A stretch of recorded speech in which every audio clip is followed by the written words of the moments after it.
of the American and Canadian national anthems. Oh, say, can you see by the dawn's early light what so proudly we hailed at the twilight's last gleaming, whose broad stripes and bright stars through the perilous fight o'er the ramparts we watched were so gallantly streaming, and the rockets' red glare, the bombs bursting in air, gave proof through the night that our flag was still there. Oh, say does that star-spangled banner yet wave o'er the land of the free and the home of the brave?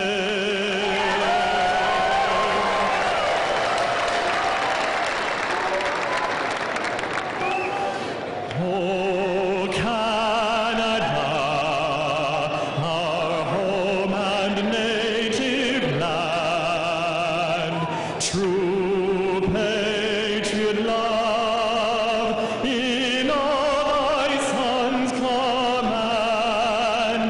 With glowing hearts we see thee rise, the true north strong and free.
The Edmonton Oilers would like to thank their season-presenting sponsor, JLT, for their support.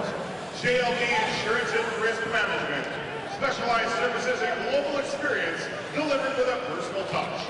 Whatever you do, wherever you are, whatever you need, we've got you covered.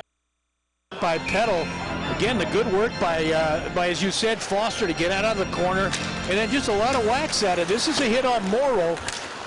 Not so sure just where he takes it. Boy, did he ever. How is that not a penalty? My goodness. It's up there, isn't it? Elbow to the head, and that's why Morrow is down. And he's still being looked at. Meantime, the Oil Kings, Iwanek comes in, goes wide. Iwanek trying to throw it in front. And it's off Wotherspoon into the corner. Mrazzi may remember he was the one who hit cleanly, in fact more cleanly, Tyrati early in the series. Now Dustin Pelch brings the puck in over the blue line. Pelch taking off it. Maxwell, quick shot. Caruth is going to glove it and hold on to it. Dan, what has really made this series so compelling, besides all the momentum swings, are a couple things. Number one, both teams score early in the game, and we see that again tonight. Both teams have scored late in the game. We've seen that in the last 3 games, and no lead has been decisive enough to make a real difference, and that's what's had fans on the edge of their seats. That's what made it full 60 minutes, in my opinion, of must-see TV at this level. It's been terrific, and again, we have a team scoring first. This time the Oil Kings opening the scoring 151 in. We saw Morrow at the bench, and he's looking like there are cobwebs down there. I don't know if we get another shot of him, but Morrow takes that hit from Miraz, and there he is right now, kind of looking up at the scoreboard. There's a mouth guard dangling. His fun meter not exactly hovering too high. Puck flipped out at center. Saunders tries to glove it down. Reinhart comes over to sweep it. Weir now dumps the puck down low. Ross gets the puck. Reinhart now. Reinhart getting himself some room, and he plays it over to Pelch. Shot right back in again. Laurent Brossoit making the save. And that officially is the first shot on goal. It comes from a 90 feet out, so not a shot on goal yet for Portland inside the Edmonton blue line. The Oil Kings start back with Saunders. Lead pass to St. Claude. He tips it in, and Berchi gets possession. Scoring first isn't always the best idea in this series. Yeah, no kidding. You want to give it a second thought, huh? Yeah, well, I think it's the last 4 games the team that scored first went on to lose. Brady takes a shot. That goes wide. Morrow's out there, so that's good news for Portland. Morrow, nice pass over for Berchi, and he just banned on it. Morrow spotted Berchi at the side, and Berchi missed on the one-time. Over the line, you got Kettle and Morrow battling in the corner. Rachinski goes in there as well. Morrow gets the puck, sweeps it around to Sven Berchi. Berchi, his pass off the skates of TJ Foster, and shot back into the Portland zone. 5 minutes gone, first period. Rachinski the goal scorer. It came at 1:51. And here comes Reed. Reed had his best game of the series last night. Morrow. Now Gabriel, 2 goals last night, easily his best. Shot in by Edmonton, and Caruth played that rather curiously. Off in the shoulder. Now it's in the neutral zone. Leipzig can't get possession of it. It is Lazar. Now Morrow. Portland, cross ice to Rin. I won't miss the booster juice minute in the offseason, I can promise you that. Puck comes around the boards out to the neutral zone. A little less alarming with this many people in the crowd.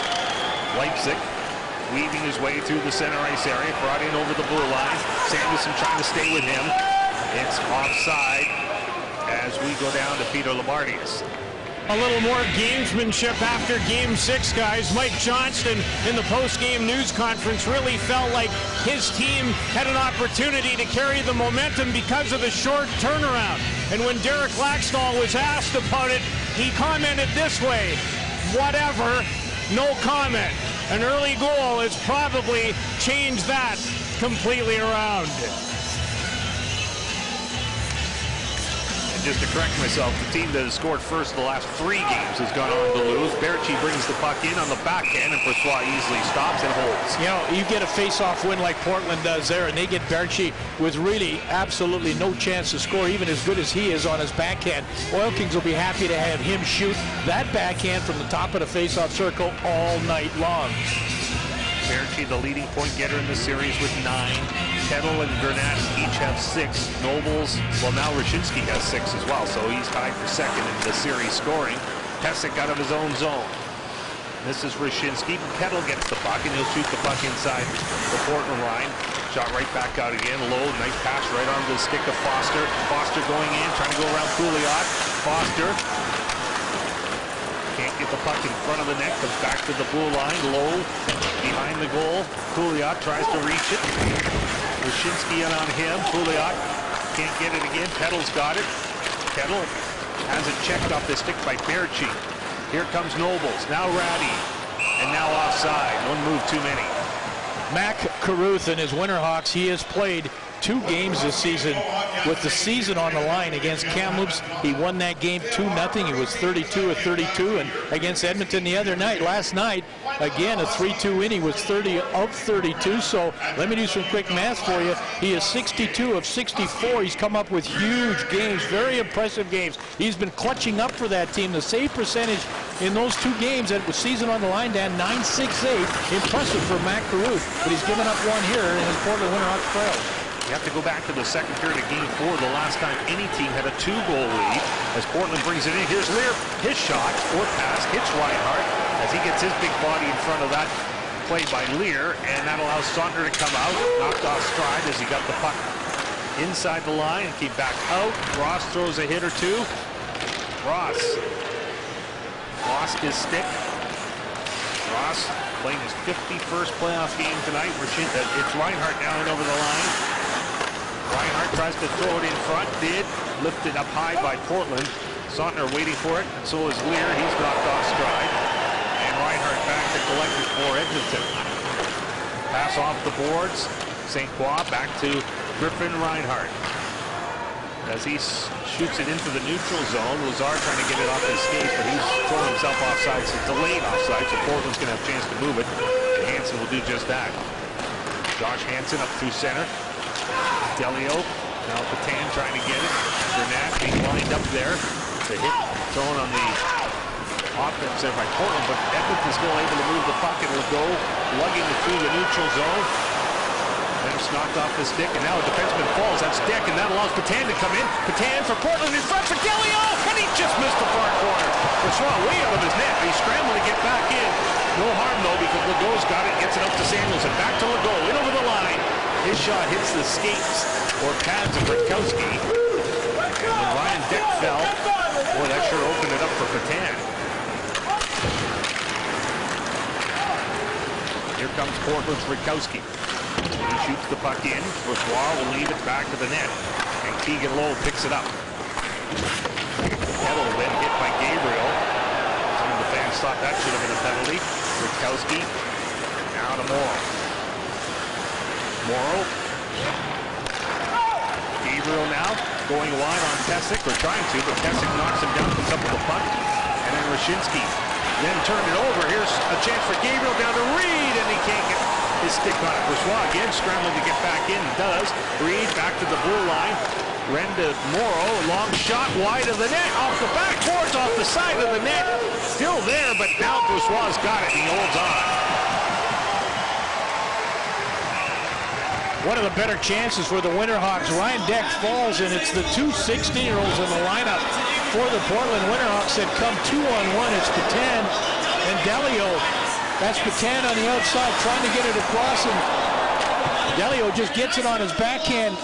Really good job of back checking by Lazar. He just can't get there, and really, how about Brossoit taking the front of Lazar coming back on the back check? I don't think there'll be penalties after the push and shove.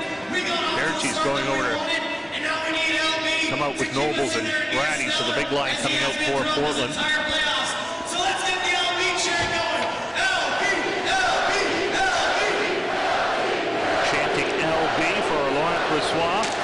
has been the champ through the playoffs. Reinhart gets it to Samuelson. Samuelson from center shoots the puck in. We're near the midway mark of the first period of game number 7 here from Edmonton. Samuelson. Now William Wren. He'll lug it out. Captain of the Winterhawks through that center ice area. Shoots it off the glass, or did it hit the screen as well? The glass, the screen, and then the whistle. Taylor Peters last night for Portland had 8 hits. He led all players in that department. He was physical. That's him, number 25, 6'3", 213. Other guys took the cue. It was a very physical game. One more for Peters. He just finished it. His check every chance he had, every chance he got. You wonder if the Winterhawks are going to try to do a little more of that against this Edmonton team tonight. Puck jumped into the Winterhawks zone. Wren's got it, plays it, lost into a wide, shot through the goal mouth area. Wilson trying to chase it on the far side. He gave it away. Pouliot, though, gives it away himself. Wilson, sharp angle. He'll try this corner now. Has to pick up his stick. Lear is hit by Mraz. The puck comes out to center. That's 2 solid hits by, well, 2 hits, hard hits by Mraz. First one was too high on Morrow, but he got away with it. Now a lead pass up for Alonic. Morrow can't get the puck in deep. Reinhart cut that one off. Wilson reaching. Morrow hits Wilson as that puck is shot in. Shots are 4-3 for Edmonton. And here comes Morrow. Morrow hits the blue line, but it's offside. Berchi in too soon. So we're going to step aside. There's 9:28 to go. It's the first period of Game 7, Portland and Edmonton on Shaw. Portland head coach and general manager Mike Johnston. Teams have almost traded, giving up early goals. How have you liked your response since you gave up the first one? Well, it's been a tight checking first period. That's the way it's going to be in Game 7. You can see both teams are managing the puck pretty well and not giving the guys opportunities inside on the rush. It's going to be one of those games where you're going to have to battle to get your space. From a coaching standpoint, how key is it to do well in the area between the 2 blue lines? It's really critical. We talked about it all series, and it's all about puck management for us. Our good decisions. How much time do you have between the blue lines and making those right decisions? Thanks, Coach. Thank you. We know it's a close series, but Portland, as of this moment, has 2 more goals than Edmonton. Edmonton has 10 more shots than Portland. It's a coin toss right now, but Edmonton with the early edge, 1-0. Leipzig in front, though, for Gabriel, and his shot goes off the target. Might have hit St. Croix first. Gabriel picks up the puck. Gabriel protecting it as he goes to the corner. Comes off the corner boards. Reinhart sweeps it away, and St. Croix got it now. And he'll start back with Christian Kelch taking the puck. In over the blue line. Kelch shot missed the far corner, but not by much. Sautner tries to hold it in. Can't, and quickly the other way. Leipzig trying to get there. Leipzig and Deck battling. Deck goes down. And St. Croix got possession for Edmonton. Over here to Sautner. It's a rare shift with one of the big 4 defensemen on the ice. Sautner and Deck are the defensive pair right now. Now out comes Grenat. He's replaced Sautner. Witkowski is lined up by Deck. And Foster picks the puck up. Knocks it to center ice. There is Nobles now. Nobles in the playoffs is a +14 for Portland. That's him chasing it down back to the net. Berchi trying to get it in front. Wyshynski shoots it around the boards. Foster's going to get there. Ooh, right around the defense for more. That's a 2-on-1. Foster shoots off the goalpost. Foster hits the post. We had a whole bunch of crossbar posts last night. There's our first one tonight from T.J. Foster. I've always said this, Dad, so much of your offense is started back in your own zone. I think so far the Oil Kings have been terrific coming out of their own end of the ice. This is just pure speed. Morrow gets caught absolutely as flat-footed as you can. Well, Witkowski's got not much to do except hope like heck he can get a piece of that shot. Both of them fail. The post is in the way. Otherwise, it's simply a 2-0 Edmonton Oil King lead. Yeah, I mean, Morrow didn't know whether he should pinch or not. I think that indecision just cost him. Well, you don't want to have that indecision, a guy as fast as Foster. I'll guarantee you that. That's what happened there. As Lowe goes back to his own zone. Pesek pushes it to Samuelson. And Samuelson's got a path out of his own zone. And the lead Pass broken up briefly by Wren, and then the Winterhawks knock it out to center. Wotherspoon trying to get it up for Ross. Ross now in over the blue line. Checked by Kasich, goes back to Wotherspoon. A wobbler of a shot goes off the target, and then another one is stopped by Brissois. Wren gets it to Lear. Lear's quick shot. That does not reach the net. He'll try once more in this corner. Lear dumps behind the net for Ross. Ross, not a goal in the final for Brad Ross. That's him with the puck right now. Just have to feel if the Winterhawks are going to win, he's somewhere is going to have to score. Legault back the other way. Stefan Legault just puts it wide of the net. Tries again to put it in front, and no Oil King there. The Winterhawks. Wren has lots of room to move it out. William Wren, check, and in transition, Mraz takes the pass up to Wilson.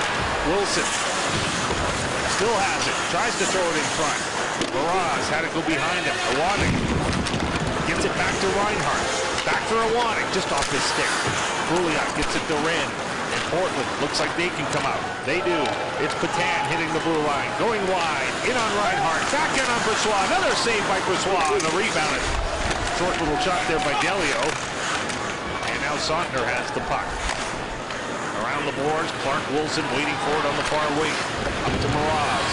Mraz hits the line. His shot wide of the goal. Now Pouliot flips it up.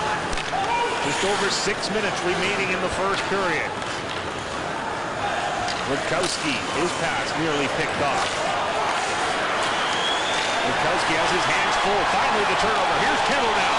Jordan Kettle shoots. And Caruth either made the save or maybe that hit the post too.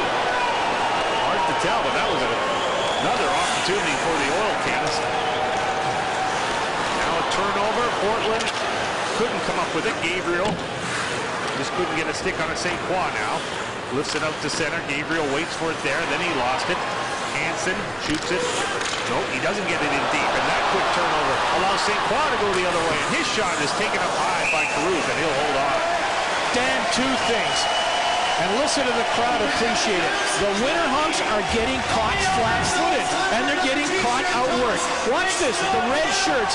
You can't be that caught in the neutral ice area. They're in immediate chase mode. You can't be that. That's getting caught. Now here, simply Legault gets to the net. Second part of this, if we're going to show you, is they just get outworked. You can't be on chase mode. The Winterhawks are chasing too much.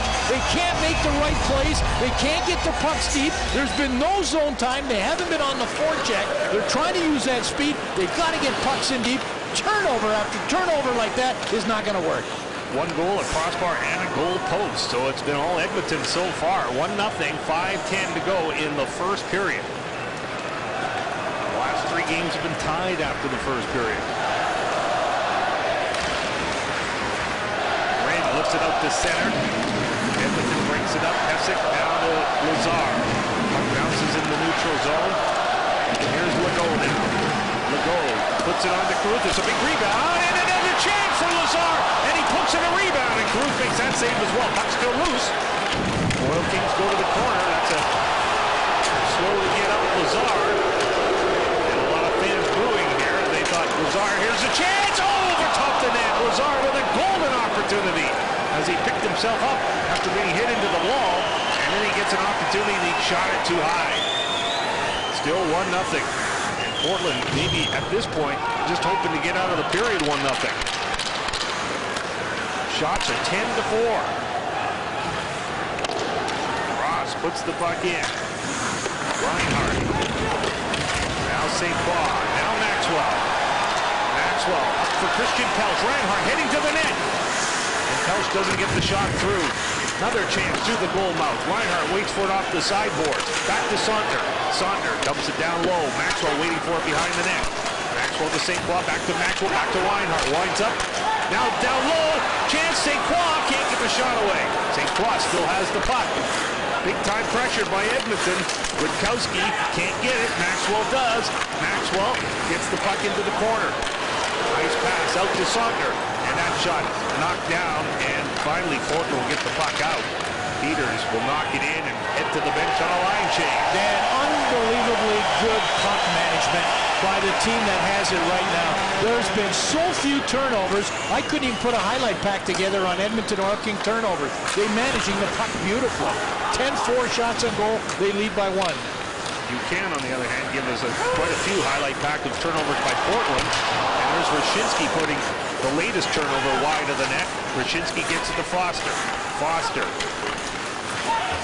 waiting to get a little bit of support. There's a puck in front for Peddle, and it just rolls off his stick. Almost came out to him at a funny angle, but in a good scoring area. And now it's Reed tipping it in over the line. Portland's got a chance down low here as Gabriel tries to work his way to the net. Brossoit sweeps it away. Hasn't really been tested with a big save yet. Gabriel makes one move. Gabriel hands on his shot, and it's knocked out by Jordan Peddle. Good little curling shot as he got it inside the Portland line. I don't think everybody knows that the Winterhawks can strike and strike fast. They score in bunches. Right now, Edmonton's got to be concerned. They don't give them any scoring chances because they certainly have the team in red a bit on the ropes. And we talk about boxing matches, huh? We've been talking about that chess match. Doesn't matter. It's a blow being delivered now by Edmonton. Berchi shot on goal is stopped by Brossoit, and that's the kind of guy you're talking about. Off the wing, quick shot. One Calgary draft pick, stopped by another Calgary draft pick. Yeah, there's 3 of them. Waterspoon, a defenseman, Berchi, a forward, and Brossoit, a goaltender. All Calgary Flame draft picks. Berchi, look at that head up. But you know, he runs out of options. That's the key there. Berchi's got nobody to give it to. So obviously, as a good scorer that he is, he's simply going to get it on the net. Brossoit has a little bit of problems with it, not a whole lot. Finds it, covers it, face off to his right. His 34 points is the most since Milroy of Kootenay in 02 had 37 in one playoff year. None last night for Berchi, none tonight, of course. 2:07 to go in the first. Berchi on the faceoff, can't get the shot away, and now it comes out to center. Pouliot will flip the puck right back in again. Glove down, and Keegan Lowe has possession of the puck. Forced back a little bit. Then he turned over the puck. Berchi throws it in front. Ratty is stopped by Brossoit. Ratty didn't get a lot on it. Berchi found him. Brossoit charged up. Nothing to shoot at. Big save by Brossoit. The only time the Edmonton Oil Kings, now this has got to give the Winterhawks a little bit of a lift. A little bit casual on that turnover there. And very, very quickly. How quickly does Berchi know to get that puck to Ratty? Look at it. It's a no-look pass. Watch Brossoit. He pushes off. He comes out to the top of the crease area and snags it. Ratty that close to his 20th goal of these playoffs. He sits at 19. And somebody moves too soon. We'll do it again. That's just a case where Ratty just knows that as soon as Sven's getting that puck, he knows where to be, top of the slot area, and he gets it. And Ratty wins the faceoff now. Goes back to Wotherspoon behind the net. Peters protecting the puck as he plays it back to Wotherspoon. Winding up, pass at the side. Lear shot, stopped by Brossoit. Good play from the point then to Lear at the side of the net. You knew at this point, with that last scoring chance prior to that, that the Winterhawks were going to get a little bit of a lift. That's the way it works. There's a fade shot, the pass, and again, we talked about it in the open. Brossoit simply outweights Lear. There was only one place, that was top corner, and he didn't go there with it. Taylor Lear, a graduate of the Saskatoon Midget Contacts. That's him behind that, trying to get the puck in front. Peters there as well. Lear still has it on his backhand. Will feed the blue line. Wotherspoon to Rand. Rand to Peters. Peters in front of the net. Lear has it go off his stick. Legault now. Samuelson coming out of his own zone. Reinhardt backhanding it out through the center ice area. And in transition, here comes Reed. Ross is with them. They crisscross. But they crisscross too quickly. And now Reed tries to get possession. He can't. Just a little bit out of sync on that one. By Ross as we've moved now into the final minute of the first period of game number 7. Long pass picked off easily by Portland. Morrow will just flip it right back in again, and Reinhardt with his head on a swivel knows Gabriel's coming. Gabriel hits him, comes up with the puck, goes in front of the net, bounces back towards Morrow. He'll dump it down low, and waiting for it is Gabriel in this corner. Gabriel turns for a shot, hits Reinhardt, now St. Croix. Gets it out off the skate to the neutral zone. Rutkowski's got it. Almost lost it. Gets it back. Gives it away again. Brought in by Edmonton. Chance for Maxwell. Scores!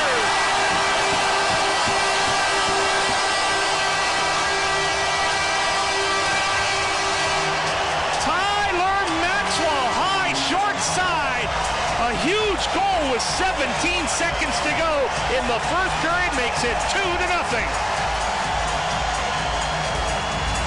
Christian Pelch is going to be on the forecheck. It doesn't look very smooth. A great job of staying on side. But again, the Winterhawks get caught in joining that scrum there, that attack there. They get up high. They simply expose Morrow all by himself, and Caruth is left to make that save. Maxwell blows it right past him. Nice pass by Christian Pelch to set it up. And for Maxwell, as you saw, it was his 5th goal. 14th career playoff goal. This is 36th game. And they announced the goal just as the horn sounds. And for the home team, so far, so good. 2 goals, 2 goal posts, and lots of territorial play, Bill. You know, Dan, if you were going to play a Game 7 in your own building, for which you have played all year to get home ice advantage, that's the way the Edmonton Oil Kings played that first period.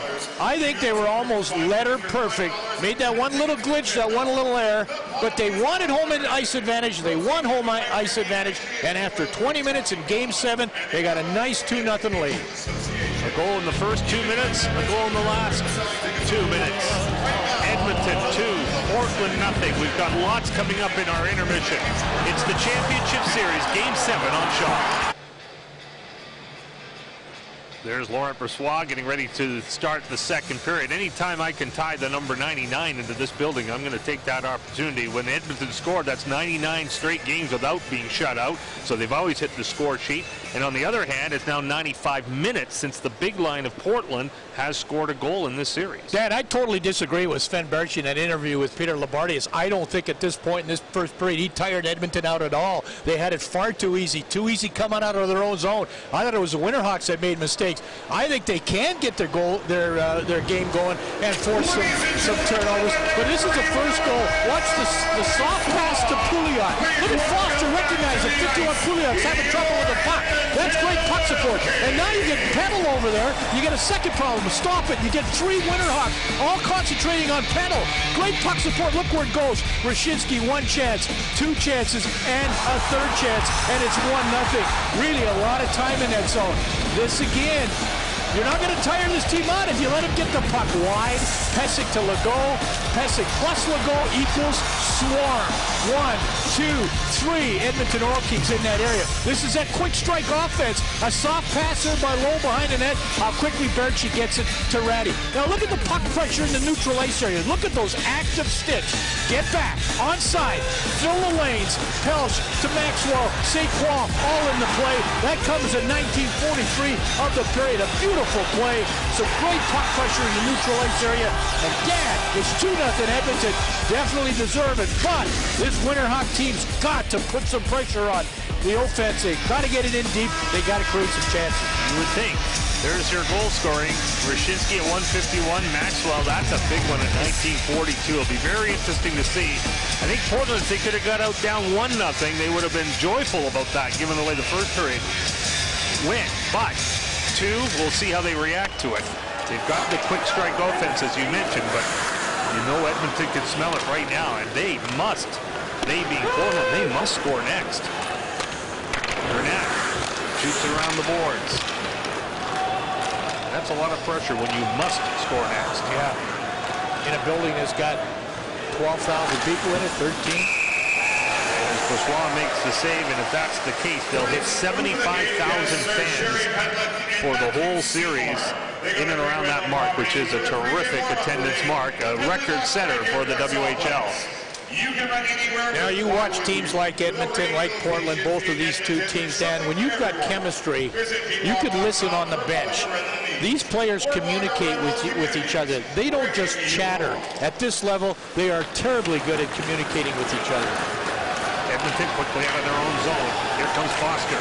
Foster backhands it on to Caruth. Another shot on a rebound. Peddle right there whacking at it, but Caruth holds on. You know, something that might be lost in all of this terrific series stuff that we have is some of the buddies, some of the pals playing against each other. Mark Pesic, Joe Morrow, both played minor hockey in Edmonton, and Red Rashinsky, Troy Rutkowski, they've been friends, close friends, but boy, it's all pushed aside in playoff time, even season games, and really out of the way in a Game 7 for the Western Hockey League Championship. Lazar wins the faceoff back to Saunders. Saunders plays it to Samuelson. Samuelson protects it, tries to get it back to Lazar. Swept around the boards. Gabriel's got possession of the puck. Gabriel over to Rutkowski. Rutkowski lead pass for Leipzig. In over the line, but they're offside. Yeah, and again, you see what the Winterhawks do there. They get that puck going north.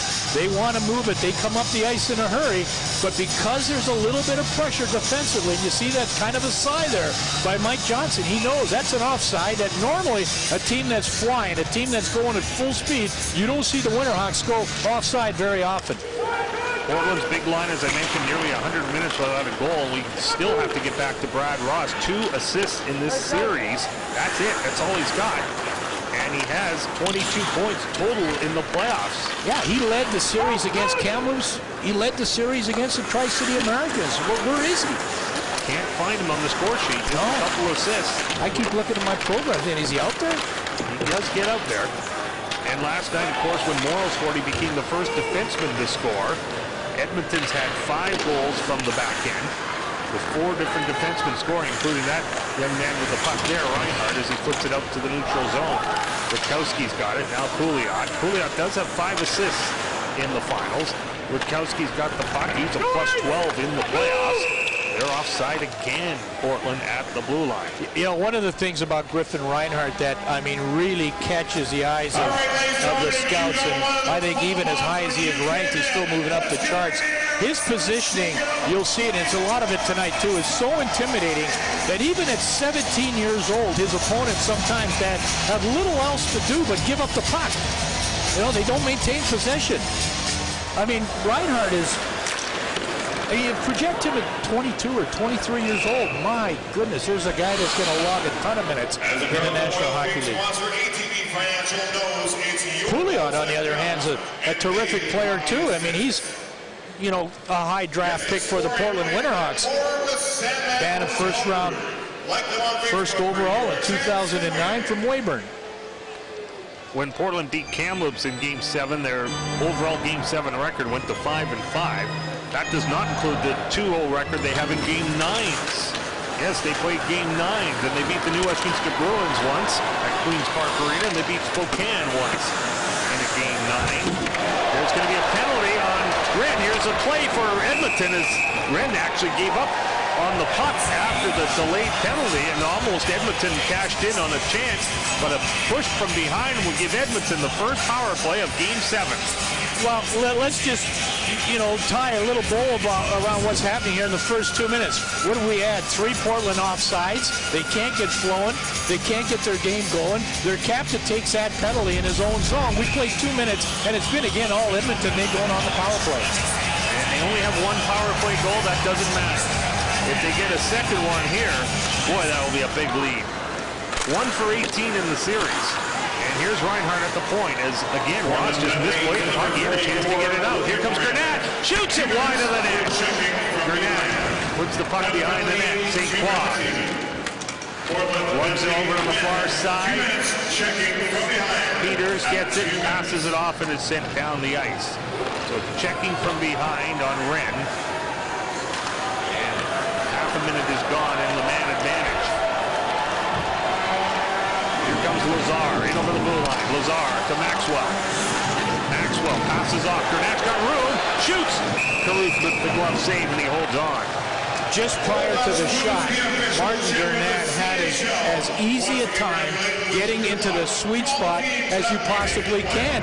How does Martin Grenat take the puck from this spot here? That's hit 20. Watch it, guys. Watch where he goes with it. I mean, his eyes got to get as big as pucks when he gets into that spot. He loves to shoot. He loves to score. St. Croix to take the face off. St. Croix's got 4 assists and a goal. I think that 5 assists and a goal in this series, so he's done very well for Edmonton. Leading scorer during the regular season. He set up the second goal in the final minute of the first period. Minute to go in the power play, 3 minutes gone in the second. It's Grenat shooting the puck in, but it's good here with PA. It's offside. The Edmonton Oil Kings have not scored in their last 3 games against the Winterhawks on the power play. They were 0 for 7 in those 3 games. And really, that's I think you and I were talking about it last night on the airplane, Dan. The referees have done such a terrific job in this series, by and large. And not calling a lot of plays. And, you go 3 games and only go 0 for 7. That's pretty good. And the old part's not good. The 7's pretty darn good.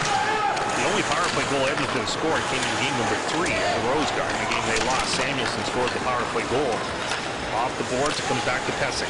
Pesic, long shot, and Caruth found it and held on to it. Yeah, Pesic is growing right before people's eyes. Bantam, 07, you talked about it earlier, the 3rd overall pick, Edmonton's first ever pick. Who was taken first in that draft, Dan, was Quentin Howden from Moose Jaw. The guy that went second, Kelowna picked a guy named Luke Moffat from Scottsdale, Arizona, who never did report. Pesic was 3rd. I think Pesic would have done well at the defenseman factory if Kelowna had taken him. Foster gets the puck now off the half wall. There's Samuelson. Samuelson to Foster. Back to Granat. Winding up. His shot is blocked. Good block there by the aforementioned Ross as he stood in front of that shot on the penalty kill. He's got 4 shorthanded goals in the playoffs. Boy, could Portland never use one of those right about now. They need something to stem the tide. Here's Foster going in. Chance for Legault, and he just misses the top shelf. Comes back out to Reinhart. Reinhart now to Samuelson. Samuelson holds, shoots. Oh, and that hit, I think, Legault as the penalty comes to an end, but the pressure continues. Legault back to Foster. Foster holds, shoots it wide of the net, round the boards. Granat with a long reach, holds it in, shoots it up the net. Caruth on a big rebound in front of the net. Legault couldn't get a stick on it. Rakowski up to Wren, and he pokes it out to center. Reinhart lost the puck. Here's Ratty, sharp angle, and Brossois got it. The Ratty speed down the right wing. Boy, TJ Foster's moving the last 3 games, and you and I have talked about that as well. TJ Foster really cranking it up. Every single time he gets a chance to go with that puck, he goes hard with it. Ratty trying to get to the outside, but that's Griffin Reinhart, folks. You're not going to get by him too easy without some kind of a battle. And sometimes the battle that you bring to that situation, Dan, is stick length. Force the guy wide, force him to the outside. That's called recovery time for a defenseman. How well you recover going back. Somebody moves too soon, we'll do it again. 4.5 minutes into the period. 2 shots on goal for Portland in this period. 6 already for Edmonton. Beautiful day here in Edmonton. They say it hit 27 degrees, just like yesterday in Portland. Then somebody said it could snow next week. Yeah, how about you and I can't even find Rexall? God, got it. We're leaving South Edmonton. We almost ended up in Red Deer. Here's Pelch going in. Pelch in front. Score! St. Claude has made it 3-0 for Edmonton.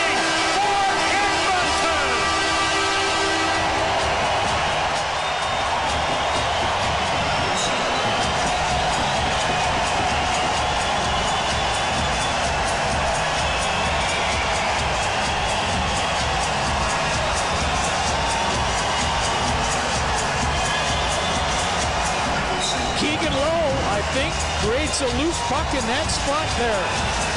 Pelch says, I'll take care of that. What a nice job that St. Croix does that.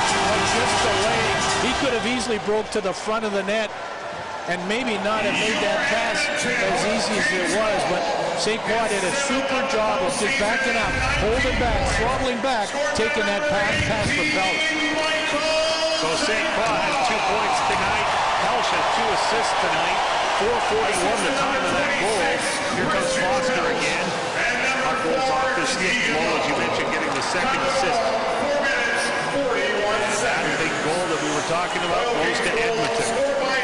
Here's Nobles now. Nobles wrap around Brossois there, and the rebound is poked wide by Berchi.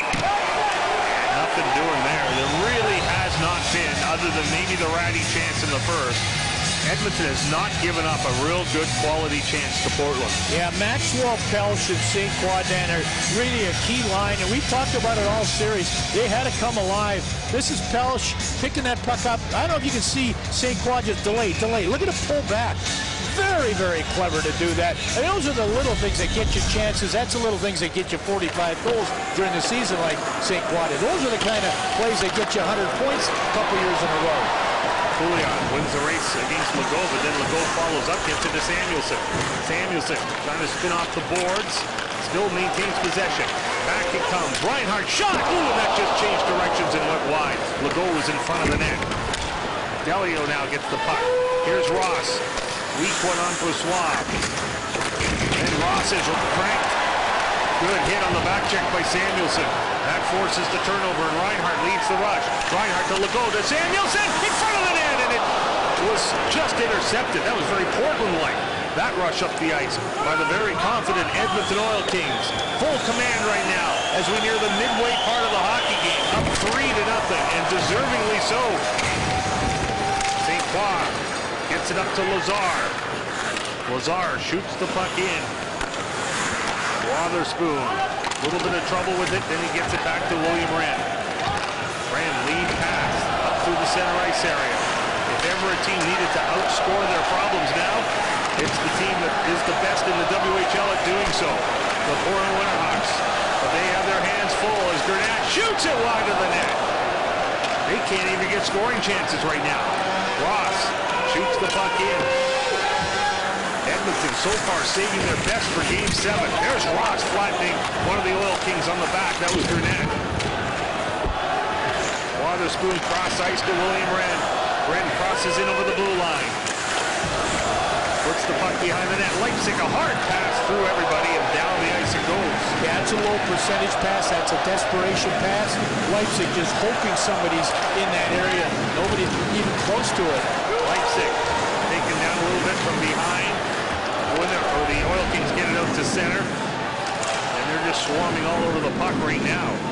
Gabriel trying to find a little bit of room, gets to center, and he'll shoot it in. Two Oil Kings were right on him. Now it's Leipzig, met by Lowe. Centering pass, Pesic reaches out, and there's a rush the other way. Possible 3-on-2. Pesic in over the line. Miraz takes the pass in front of the net, and it goes off Morrow high, and then it comes back to Pesic, but he can't get it. In transition, Reed starts back. Reed in over the blue line. Reed takes a shot. Brossois with the pad save. Gabriel follows it up. Gabriel holds back to Reed. Reed back for Gabriel. Gabriel back in front of the net, and Leipzig couldn't get a shot away. Here comes Legault back the other way. The pace really picking up now. Legault in over the line. He rolls it, gets it back. He shoots it wide of the net.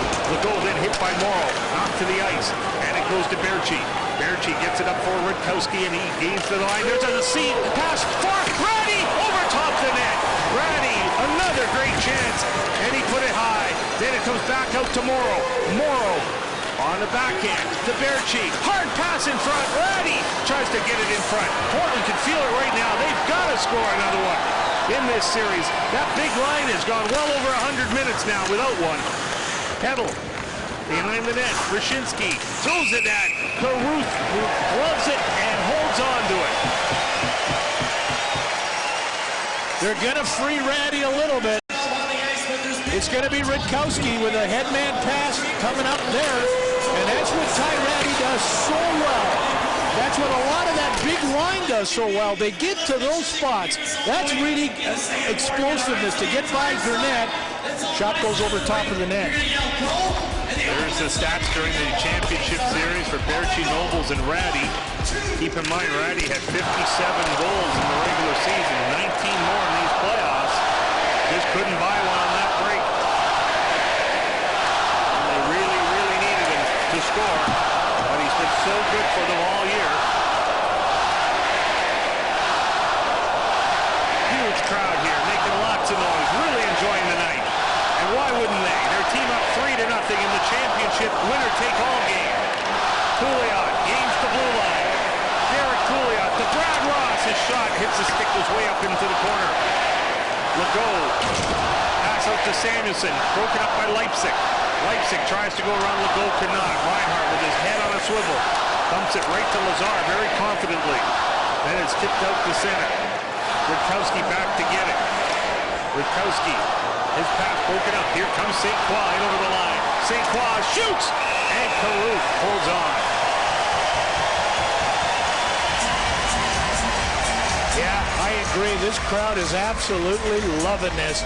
Edmonton Oil Kings on the season down on home ice, if you include the playoffs, are 38 wins and 6 losses. If you come into this building at Rexall all season long, you have not seen many games where that team wearing the white and the red have done a job of losing a hockey game. They've been terrific, and they're very, very good tonight. You talk about scoring chances, the first period, Edmonton 9, Portland 3. I don't think Portland's had many except for the Ratty chance, maybe 1 or 2 this period. Rashinsky gets the puck on the faceoff, and it's swatted in front of the goal. Kettle chasing after. They are winning almost every race for the puck. The Edmonton Oil Kings are. There's another one as Rashinsky against Rutkowski. Kettle throws a hit of Nobles. Morrow gets possession of the puck. Morrow gets it to Berchi. Berchi fell over the blue line. Now it's Morrow going deep. Morrow tries to pass it, but it's read perfectly. And it's read by Foster. And it's a 2-on-1. Foster with Kettle. Foster! Score!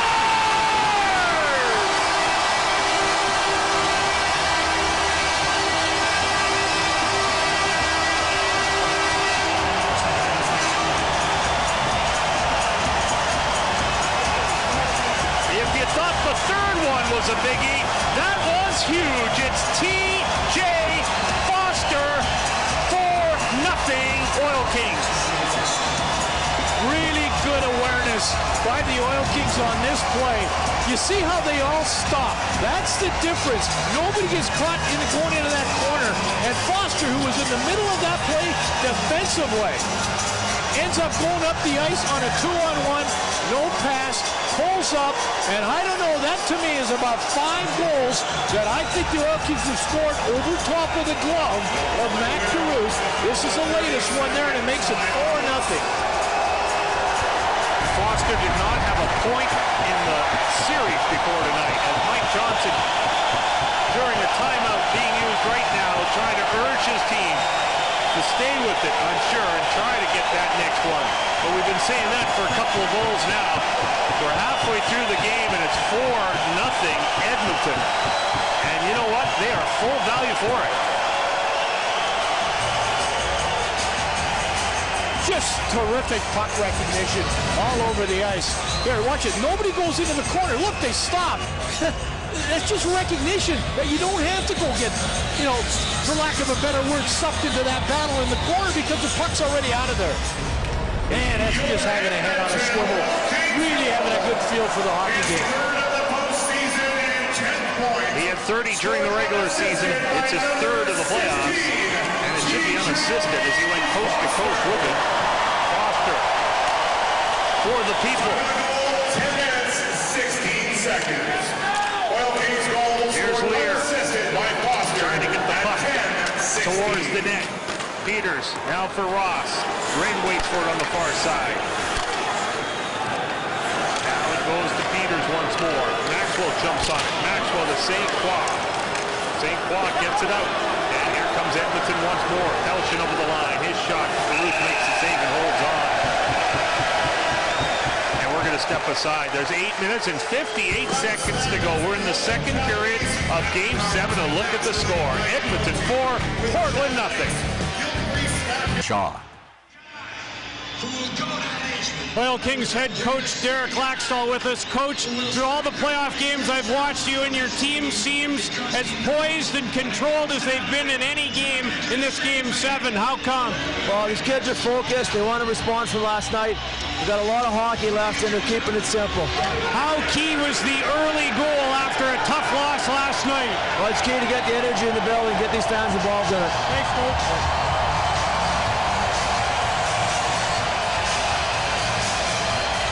Just about 9 minutes remaining in this second period. And let's see if Portland has any answers to what has been a textbook performance by the Oil Kings in the Game 7. Ryan Deck's out there against Gabriel.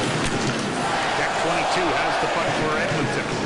Playing in only a third game, I should say, of this entire playoffs, all in the final. Shot in. Off the boards. A little bit of a loose puck there. Morrow gets it, sweeps it to the corner. Yeah, deck has given the Oil Kings some really solid minutes in the playoffs. Lead pass, here's Gabriel clustering through, and he scores! Gabriel scores for Portland to get him on the board as he found the seam. The two-goal man from last night scores the first one for Portland. That's a start, at least, for the Winterhawks. You know, it's again, you've got to admire, you've got to respect. You have nothing but the highest respect for the Winterhawks and what they do best right here. They come up the ice in a group. They have a guy that will try to split the defense. You saw Randy try to do it earlier, and he was shot over top of the net. It's without a doubt the number one weapon that the Winterhawks have. If you don't check, if you aren't careful about guys that are in the area between your defense like Gabriel is there, they're going to make you pay. That is a big goal for the Winterhawks to get back. 8:20 left in this second period. Only the 12th shot on goal. Gabriel had 2 goals last night. You can see there was a problem with the boards besides Brossoit. Gabriel with 2 goals last night, including the game-winning goal with 2:39 left, has now scored 3 goals in 2 nights. And as I say, it's a starting point, but I don't think that's going to dampen the spirit so far of the crowd here. I think this is part of the celebration of Gabriel.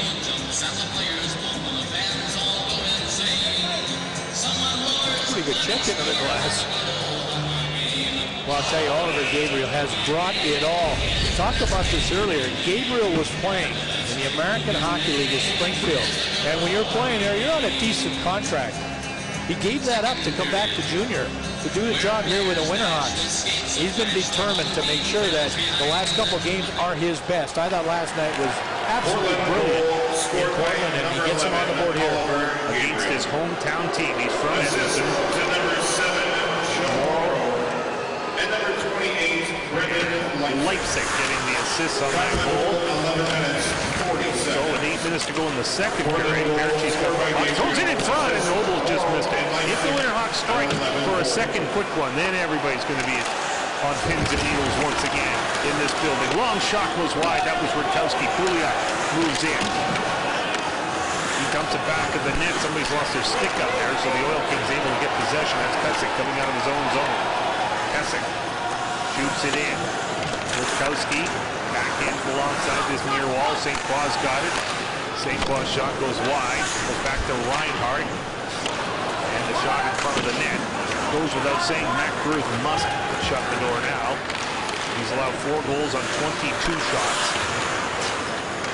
It has not been a brilliant goaltending series. It's been pretty good, but not brilliant.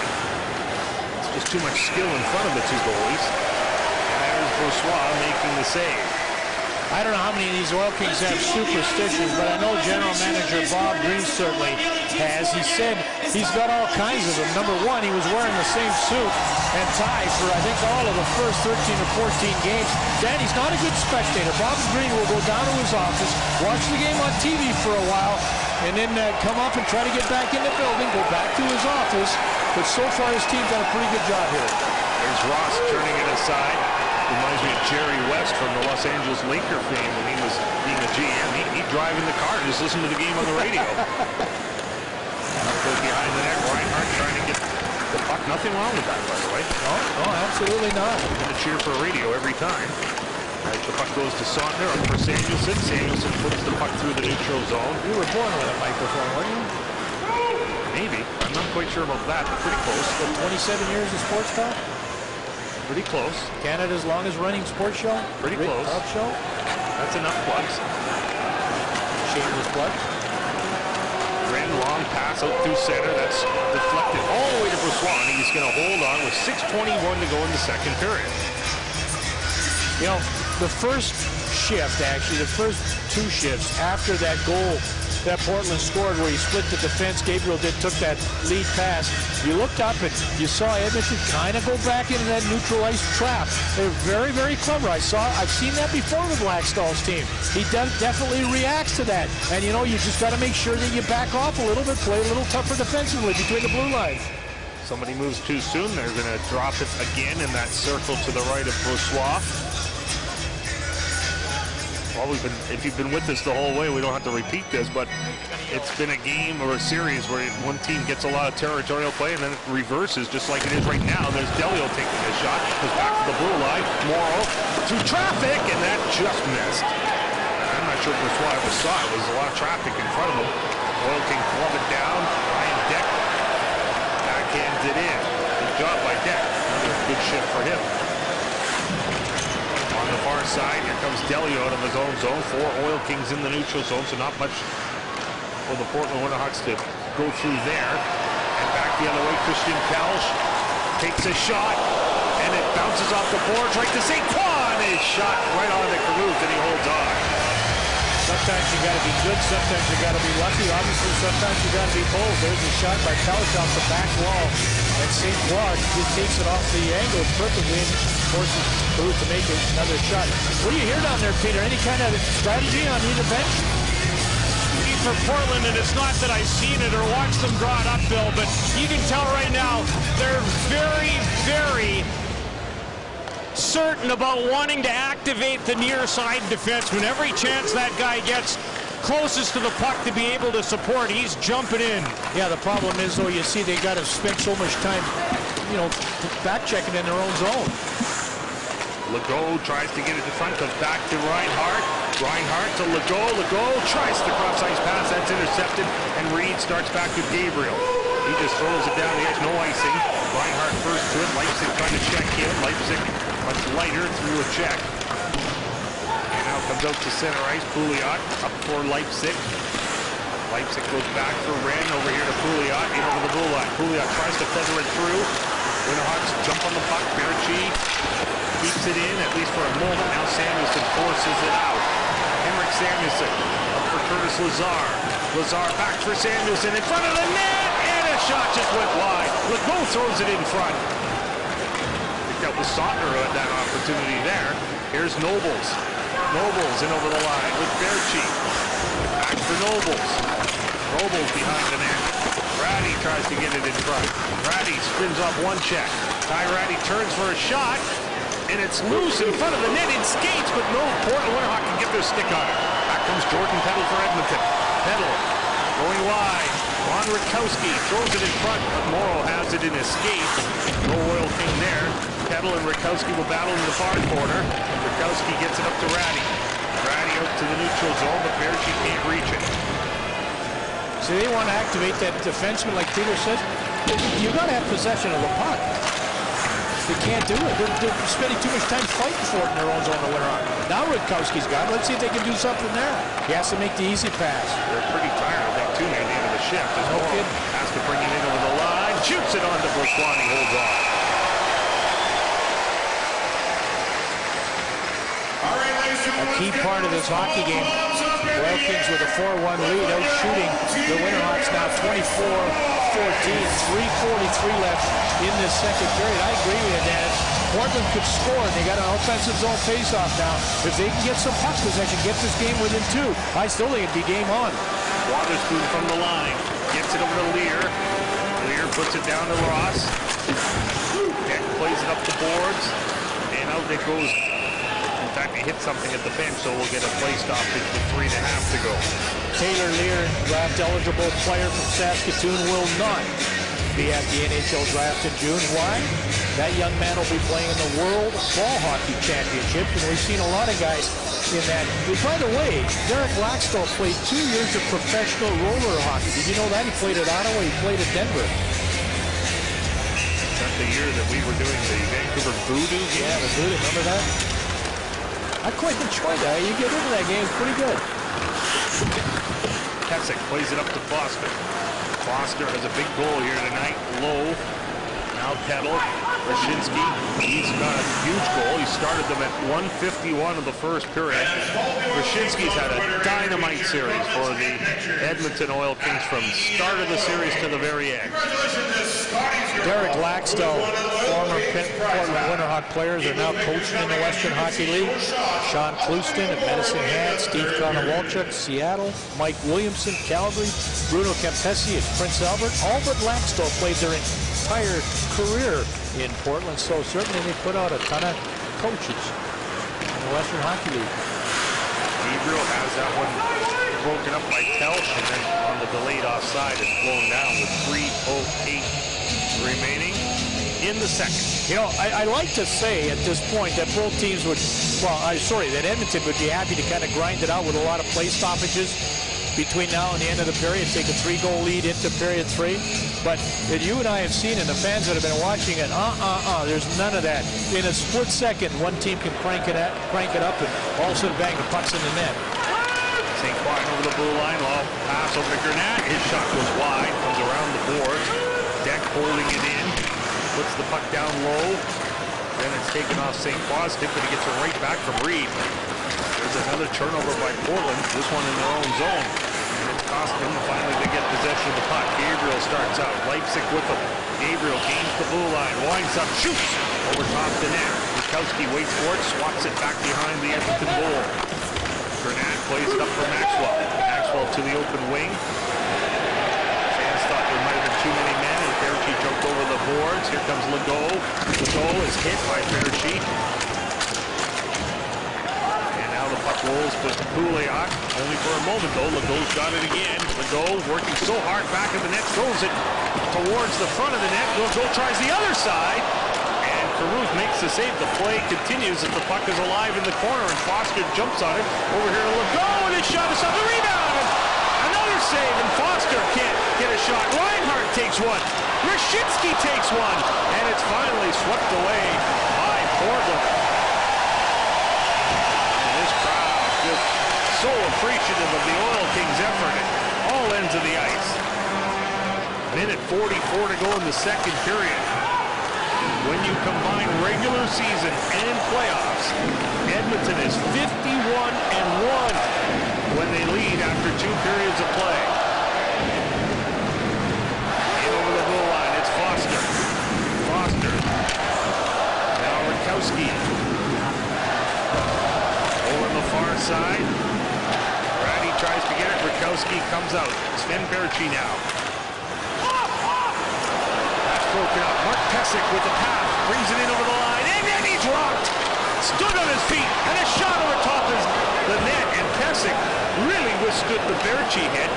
Berchi had him lined up beautifully, and look at the strength of Pesic to stay on his feet.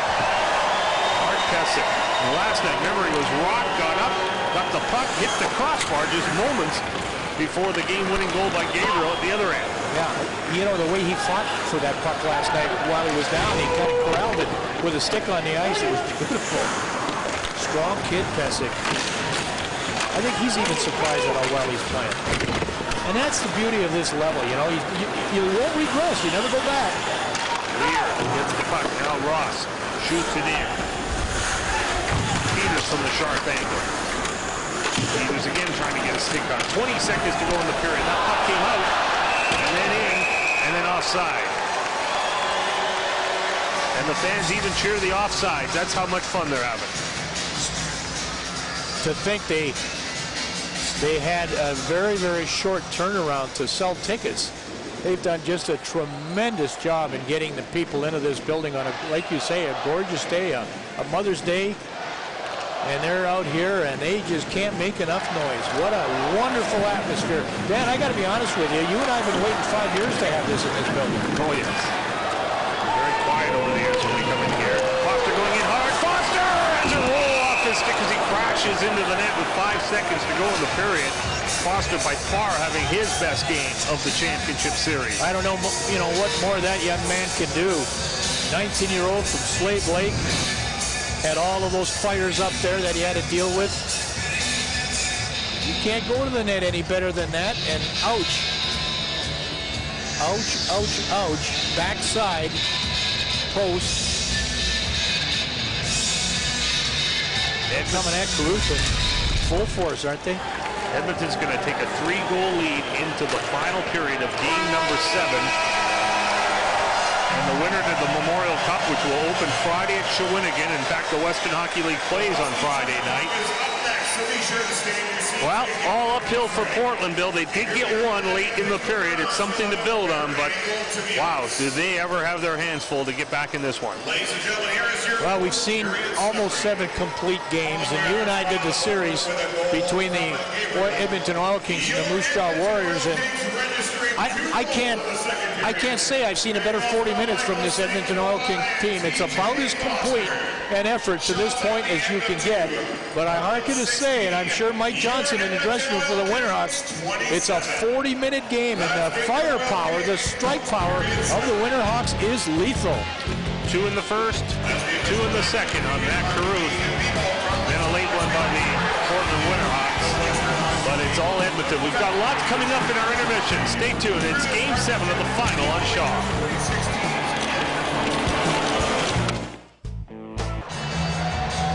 On this Mother's Day, it's Game 7. We salute all the moms. Ed Robertson on our crew. That's Linda Robertson and Dave Roberts. His mom Barbara is here. And we should tell you as well that Mother Teresa's here. That's Griffin Reinhardt's mom. She made the trip. And couldn't find her in the big crowd. But I'll tell you what, there's such a huge gathering here, and the buzz in the intermission was huge. The Edmonton Oil Kings, 1 period away from the Chanel Cup. Yeah, Cam Moon and Andy Neal talked about scoring chances. Edmonton with 18, Portland with 7. Brendan Leipzig is an energy producer. This is what they want him to do. They want him to get pucks and generate some offense. Look where he puts it. All the way back into his own zone. It goes to nobody. Brendan Leipzig wants to get that puck in deep. Can't. Look at the back check by Iwanek. Brendan Leipzig wants to make things happen. Here's the goal. Stop it there. Great job by Kevin Lowe recognizing where the pass is going. Let it go. Derek Pouliot, a defenseman. He's going to come up the ice. Get stopped there. Now, see the 2 guards at the far right? Wonderful. 2 Edmonton Oil Kings. Pouliot out of position. Those 2 guys, they go in real quick. Good job. That is a terrific pass to Michael St. Croix. Set up beautifully by good defensive play. How about Berchi? How about Ratty? How about Reed? They want to come out of their own zone, folks. They don't want to be playing back there. They're spending too much time checking. That's a desperation point to get it out of there. Good job here. None of those Edmonton Oil Kings sucked it in the corner. A race between Nobles and Foster. Another 2-on-1 off the rush. Wow, what a nice job. Stopping, getting the shot. That's the 4-0 lead. But this is what the Portland Winterhawks do best, folks. Watch Gabriel. He'll sneak right in between those 2 defensemen. You got to watch him all the time. He was great last night with 2 goals. Very, very good there. Gets Portland on the board. It's 4-1 Oil Kings. As you look at the summary, we'll tell you that St. Croix has a goal and assist tonight. Foster, a goal and assist.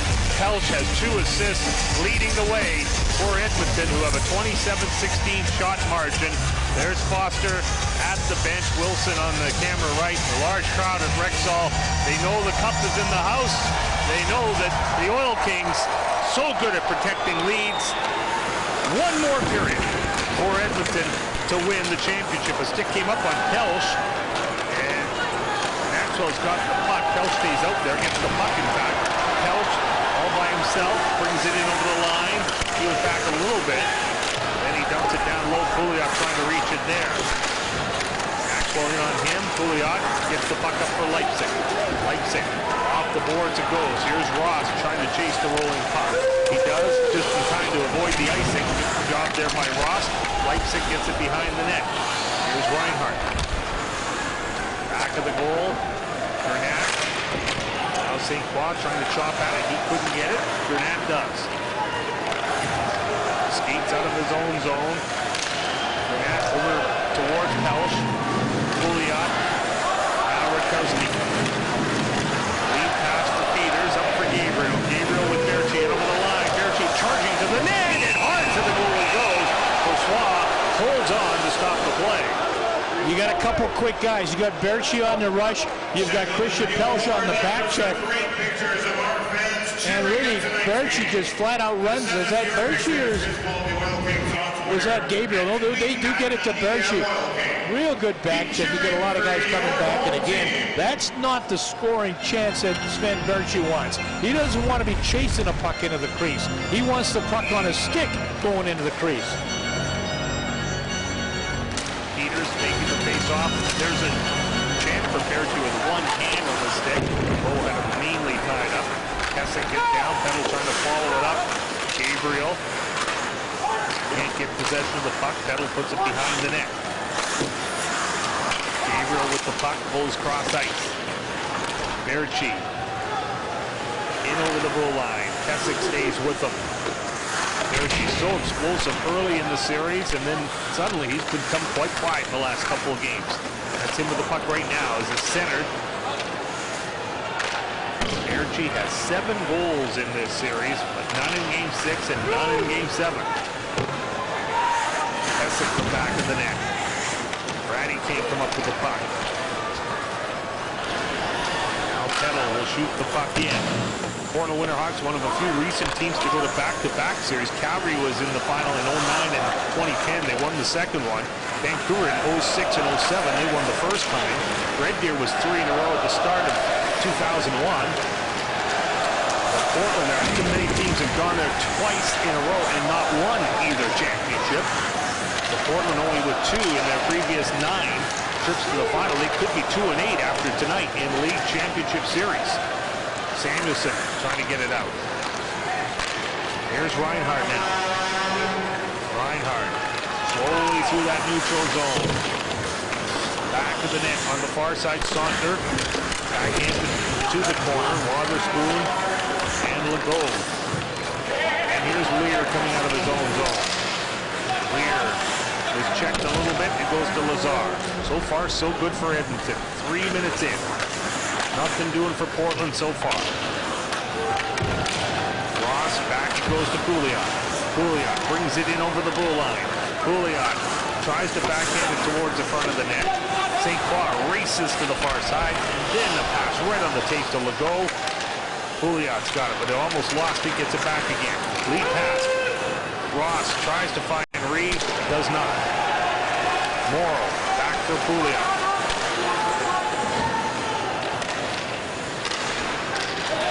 Broken up, Maxwell's got it. Edmonton had a 22-game win streak broken in the playoffs, finally by Moose Jaw. Since then, they've been 4-4.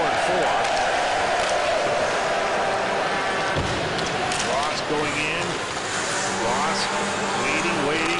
There's a good pass right to Wotherspoon. A shot, a great block by St. Croix. And out of play it goes. Yeah, that's good. A good job by Ross to find the only open guy on that rush, Dan. And that is, as Ross gets it in deep, he knows if he can get it back to the point, he could probably get a shot on the net. And that's exactly what happened, but even a better block. This is a good goal by Ross. Delay it.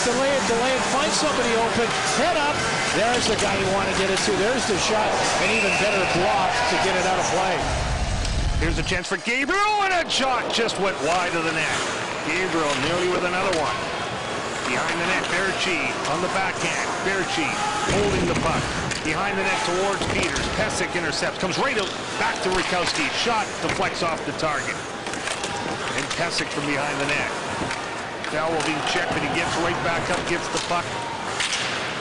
Peters throws it towards the corner. Now Gabriel comes off the boards. Gabriel still weak one in front, easily intercepted by Pesic. Pesic at center, in over the line. Shot, stopped by Proof. He's going to hold on. We have the attendance here tonight. It's a huge one, 12,514 here for game number 7. Yeah, congratulations, Oil King fans, coming out and watching this happen again. Such a good job defensively. Gabriel desperately wanting to get it in the high slot. Watch the traffic he runs into. Look at the sticks. That's a weakest shot as you could possibly get. He puts it right on a Pesic stick, and away they go. Unbelievably good defense. And if you take the period by quarters, so far so good for Edmonton. As I mentioned, we're now 5 minutes into the period as here comes Nobles. Oh, Nobles in front for Ratty, but just too much in front of him. Ratty comes off the boards now with it. Ratty turns for a shot. That doesn't reach the net. And now the puck comes up to center. Perchi's been really good in the series. Ratty's been pretty quiet for the most part, I'd have to say. I know he was hurt in game 1, didn't play game 2. By Ratty standards, 2 goals, 2 assists in a 7-game series so far. St. Croix shot, turned aside and out of play. Yeah, I agree with you. Tyrati, we talked about Edmonton shutting down players all the way back to the Kootenay series, the Brandon series, the Moose Jaw series, and for the most part, they've shut Tyrati down. But, you know, they haven't had an answer for Berchi for too much of this series. But, you know, Tyrati says he got serious about hockey when he saw his name in the Hockey News as one of the top prospects in Canada. Going through the Hockey News in the school library, realized, wait a minute, I am pretty good. Here's Ross, drop pass, Reed in front! Oh, and just missing was Leipzig. One move too many. Leipzig had a golden chance to shoot. He tried for the deep, and it got away from him. Puck blown down with a high stick. Wow, Portland that close to cutting the lead in half. There's no team that moves the puck when they get time and space inside the offensive zone any better than the Winterhawks. They come up the ice, you count the passes. There's one, there's two, and Leipzig trying with the deke. What a nice job of back checking, coming back though.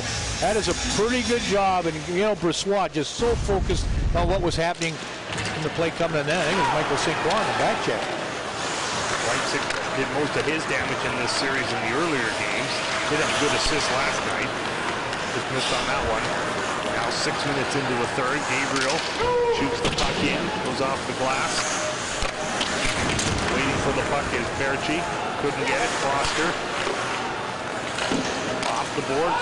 Knocked down again with a high stick, but it goes to Foster, and they come up. Foster goes lugging all the way through and takes a shot.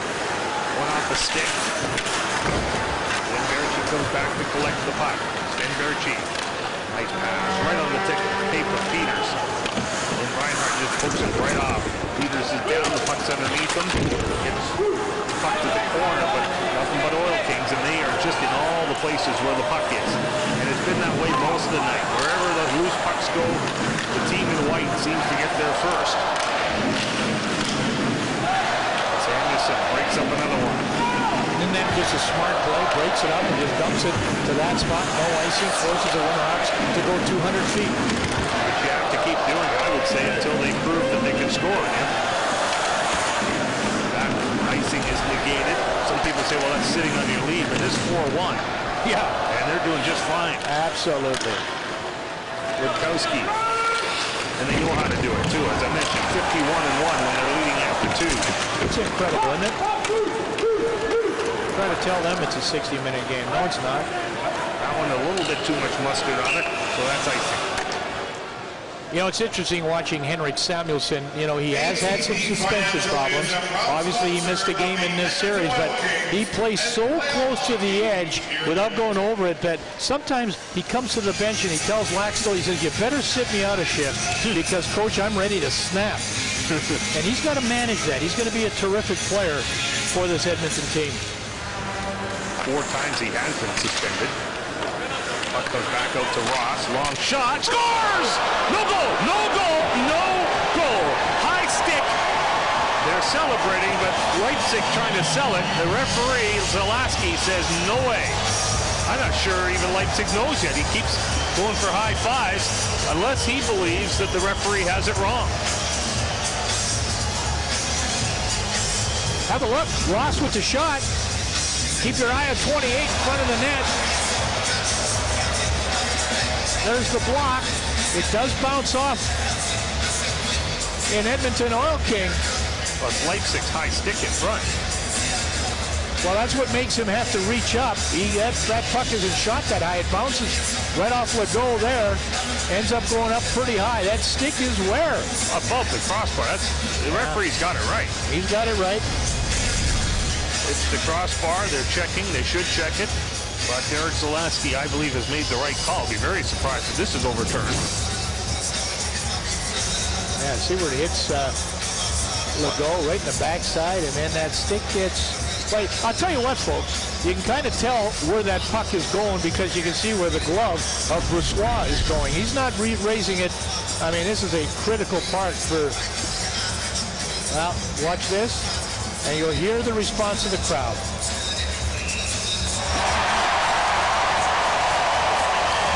Standard, the new one or the old one, that's no goal. The old standard was your shoulders. You couldn't lift your puck or your stick above your shoulders. Years ago, that got changed to the crossbar. You couldn't put your stick above the crossbar. So either standard, it's no goal. Peter, what's the discussion there? Are you in on any of that?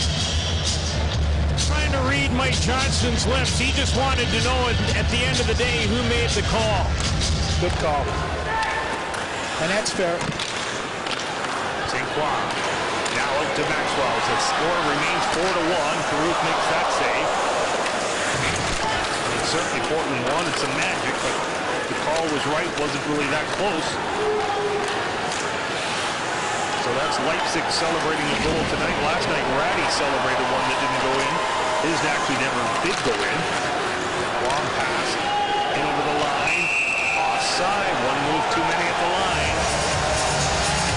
You know, Christian Pelch has an interesting path on getting to this Edmonton team. He was spotted by the Edmonton Oilers, actually, at the under-18 in Belarus. He was drafted by the Edmonton Oil Kings 19th in the CHL import draft and signed recently by the Edmonton Oilers, or he'd go back into the draft and they'd lose it. His dad watched the results at home in Latvia. He started screaming, started yelling, started singing. That's the party thing, I guess, in Latvia. Shot still at 31-60. This is by far the lowest shot total the Winterhawks have had in this series. Edmonton, by the way, they'll go on to win the shot clock battle here. In 20 playoff games, only outshot 6 times. 31-16 the count right now. I mean, everything really started for the Oil Kings. Well, two things. Number one, they walked in this building and they saw there was, what, 12,000 fans, Dan? And then here's Ratty going in, and it just went wide of the net. And they scored 151 in the period to get the crowd into it. And boy, they've still been on cruise from that point on. They've not been short-handed all night, so in that department, they've been letter perfect. Witkowski out to Berchi. Ratty hits the hole. Ratty back to Berchi. Cuts in sticks and skates. Berchi trying to throw it in front. Gets it right back again. Tries to wrap around. Couldn't do that on the back end. They'll feed the point. Wotherspoon puts it behind the net. Ratty's got it. Still Ratty. Back to the line. Witkowski. Cross ice it goes. Pass in front for Ratty.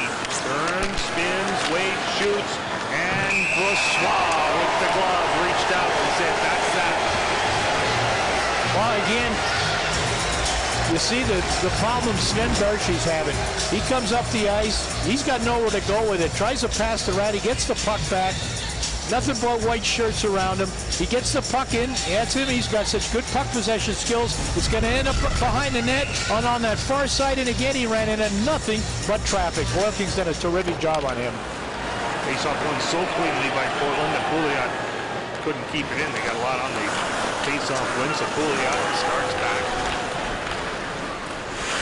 Overskated by Gabriel. And Morrow will try his luck. Edmonton just not letting Portland have what we'd call their best player on the ice. Who's been the best player for Portland tonight? I can't find who their best one would be. One of those games where you start picking those 3 stars, and if you go beyond 3, you probably get 6, 7, 8 deep before you find a Portland player. Yeah, bingo. Yeah, I agree with you. Maybe Reed, Gabriel, that was who I was thinking. Number 11, definitely, probably the best player. Certainly the most dangerous, but it's slim pickings after that. And that's just a credit to the way Edmonton's played. They really have been terrific. And to shut down this big line 2 games in a row, who would have thought that? Who would have thought they could stop Berchi and Nobles and Ratty for 2 straight games, even as good as Edmonton is? We'll step aside. We'll ponder that during the break. 9:46 to go in the 3rd period. The Ed Chanel Cup is in the house. 4-1 Oil. 151 in Game 7 of the WHL Championship. Rhett, Wyshynski, Foster, Peddle combined. Right away, they get into Matt Caruth's kitchen. Boy, that's 1, 2, 3 whacks at it. Wyshynski 1-0. Now some goals off the rush, folks. This nice play by Pelch, St. Croix, and Maxwell makes it 2-0. More stuff off the rush. Nice job, Pelch getting it to St. Croix. 3-0. How about Foster says you guys can score on the rush? So can I. That made it 4-0. And And this is the only goal the Portland Winterhawks have scored. Oliver Gabriel from Morrow and Leipzig, all of that in the second period. And with 9:46 left, you're right, Dan. They're that close, the Edmonton Oil Kings, to winning the WHL championship in only their 5th year. Unbelievable. Edel and Ryshinsky both have 7 points now in this series. Berchi leading the way with 9. 9:25 to go as the puck comes out to the center ice area. Morrow being forced back a little bit. Pouliot, stick handles, pass into space. Ratty trying to chase it down. Ratty and Reinhart. Ratty comes up with it, head up, back to Morrow, but he can't keep it in. Forced out, too much pressure. That's Foster again. Foster slashes Morrow, then a turnover, but it's offside. Boy, that last rush up the ice for Ty Ratty into the offensive zone. He runs into Griffin Reinhart. And I mean, Reinhart with that long reach, that super, presence of not getting skated hard to the outside. He's not going to get beat. He just forces Ratty all the way back to the blue line, and 2 guys converge on him, and that puck is out of the Edmonton Oil Kings zone just like that. Lazar trying to get a stick on it. Waterspoon. Nobles and Foster. They're all swatting at the puck there. Foster comes up with it, brings it in over the line. As he goes to the corner, Waterspoon gets a little bit of position on Foster and then backhands it behind the net. Rutkowski. He can't get it past. Forechecking of Lazar. Puck goes way up there as the fans begin the Let's Go Oil Kings chant once more. 8.5 to go. Here come the Hawks. Peters. Dumped it just inside the line. Delayed offside. Hessick, lots of room to move it. And he'll do just that. The Winterhawks down by 3. Do they have any last period surge left in them, or were they demoralized by that 2-0 first period deficit? I thought the end of the first period, the Maxwell goal, with just a few seconds to go, took a lot of their steam out. They didn't start that second period very strong, allowed 2 more. Here's Pouliot, drop pass, Maxwell on the back check.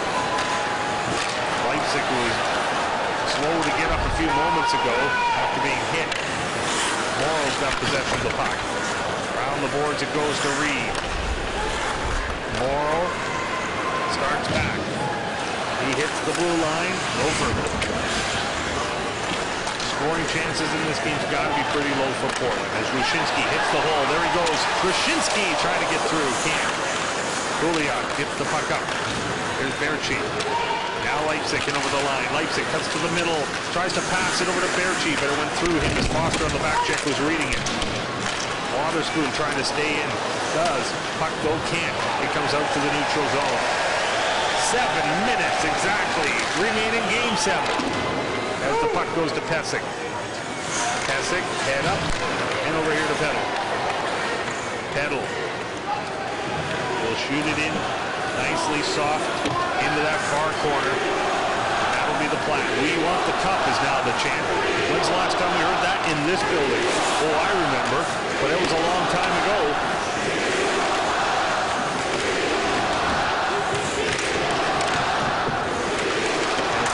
Reminder of why they're chanting that. They got all that practice with the Oilers. All those banners we're looking at the top right-hand corner from where we're sitting. Here's Lazar going wide. Lazar going hard. He goes down. Lazar down again. Samuelson trying to back check. Berchi to Ratty. Ratty over the line. Ratty holds. Ratty still holds. Ratty fanned on his pass. Comes back to Pouliot. Shot. Ooh, it just went wide of the net. It's on the back of the mesh. They're chanting about we want the cup. I'm happy to tell you that the Ed Chanel Cup did clear customs last night. And there it is. It made the trip to Portland. And it's getting ready to be presented to one of these teams. And it's pretty obvious right now who's going to be getting it. Yeah, and that would be the first championship to the city of Edmonton since the 05 Eskimos won the Grey Cup. I don't know, but have they taken down that sign on the outskirts of the city of champions? I think they have. They may have to put it back up.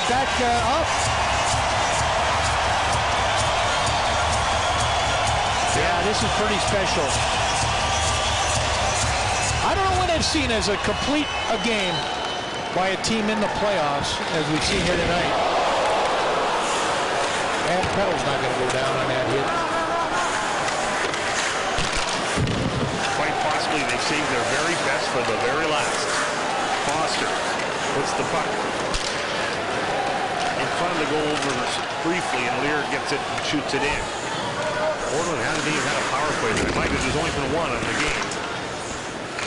Referees Zalaski and Smith have let these kids decide game number 7. Kettle brings the puck in over the line and then dumps it in deep. 5 more Oil Kings come over the boards with just over 5 minutes remaining until a championship for the Oil Kings. Unless Portland can somehow make something happen late. Ross towards Reed. Goes back to Wren. Wren throws it at the net. That goes wide. Wotherspoon with a long shot. That goes off the target. Wren trying to hold it in. Wren against Kelsch. Kelsch wins that battle. Gets it to Maxwell. Maxwell's out of his own zone. Maxwell throws it in front for Kelsch.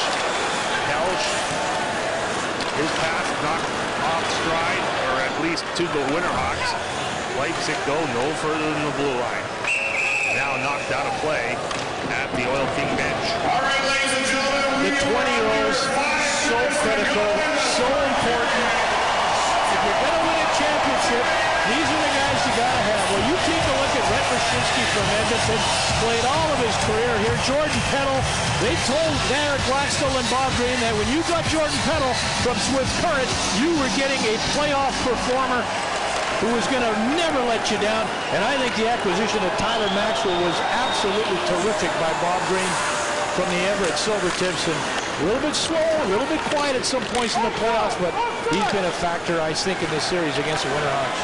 Meantime, William Wren, Cam Reed, and Oliver Gabriel facing the last few minutes of their major junior career. And there is Riley and Scott by Bourgeois. Those are the 3 20-year-olds on the Portland side. Yeah, here they are, Dan. This is what you were just talking about. What an acquisition Gabriel was. Big guy. What an acquisition Cam Reed from NCAA so clearly said the Western Hockey League was the fastest way to get to the NHL. And William Wren from the University of Denver, what a job he's done as a captain of this hockey club. Congratulations to those 3 as well. Still lots of coaching going on down at that Edmonton bench. Still 4 more miles for them to get through as Lazar lugs it out and kicks it into the Portland zone. And the fans notice that one. Caruth tried to play it up and almost got it lost. In fact, he did. Legault takes a shot. Morrow knocks that down. I would think they'll try to get the goalie out here real soon for an extra attacker, which they have not had an extra attacker all night. Here comes Peters. Peters gains the line, but no further. Legault will start back, and he'll roll it in. Get the puck deep. Get the puck deep. You don't even have to be at the bench to know they're saying that over and over again. Get it in deep. Make them go 200 feet. Make them score 3 goals on us. Keep them down there. Listen to the crowd. They know exactly what the Oil Kings have been all about all night long in terms of all 3 zones. They've just been by far the best. Brady knocked off stride. Nothing but Oil Kings around that puck. Here's Petal. What's he going to do with it? Onto the net, into the corner, and the Winterhawks will start back once more. There goes the goalie to the extra attacker. He gets to the bench now. 6 attackers for Portland. Berkey throws it in front, comes back. Ross hits Petal. Ross got the puck in the corner. Now Berkey has a hop over his stick. Berkey back to the blue line. Rutkowski. Cross ice it goes. Wotherspoon shoots. Save is made. Lazar gets the puck. Lazar trying to force it out, and he does. Curtis Lazar, great job to force that puck out. Now Keswick's got room.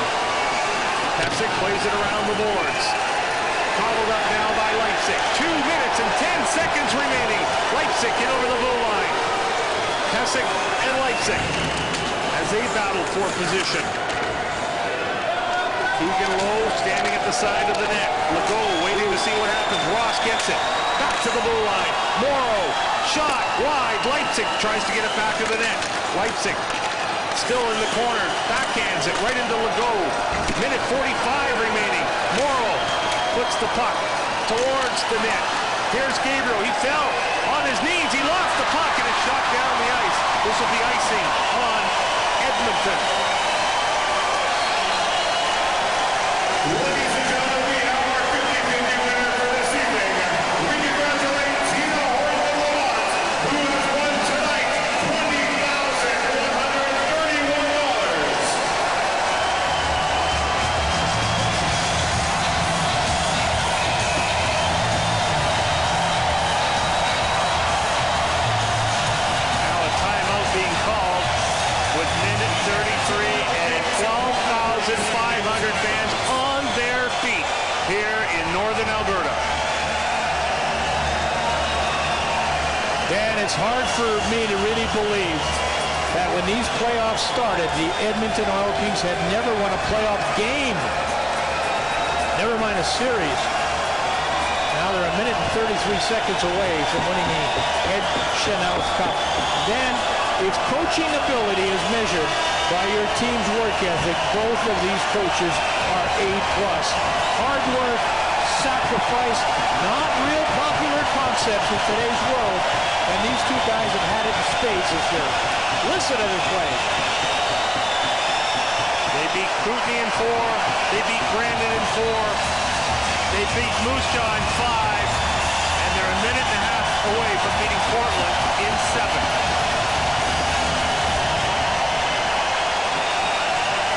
Reinhart off the boards. Morrow holds it in. Brady swatting at it. Lost it. Comes out to center. Berchi rolling puck shot. Berchi going in. Still Berchi with it. Throws it in front.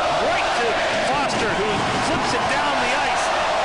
It will not have enough steam for icing. Let's Go Oil Kings is now the chant. 1 minute left in Game 7.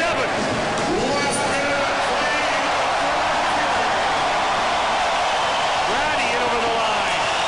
Broke his stick and he slams it against the wall. Berchi takes a shot. That's a save by Brossois. Goes back to Morrow. His shot whistles wide of the net. Nobles comes up with it in front of the net. It goes to Grenade. Off the boards. Held in by Portland. Ross swats at it. Berchi's got it. Taken off the puck. Followed up by Pouliot. Half a minute to go. Gabriel's shot. Brossois with a save. Gabriel again with the puck. Nobles can't get it. And the puck comes out. Goes back in. Goes down the ice. And we got a fight behind the play. Foster, I believe in Ross for sure. And the frustration of Ross, and Kettle tries to get involved too. Upset that Ross at this stage of the series would let his frustration show in this way.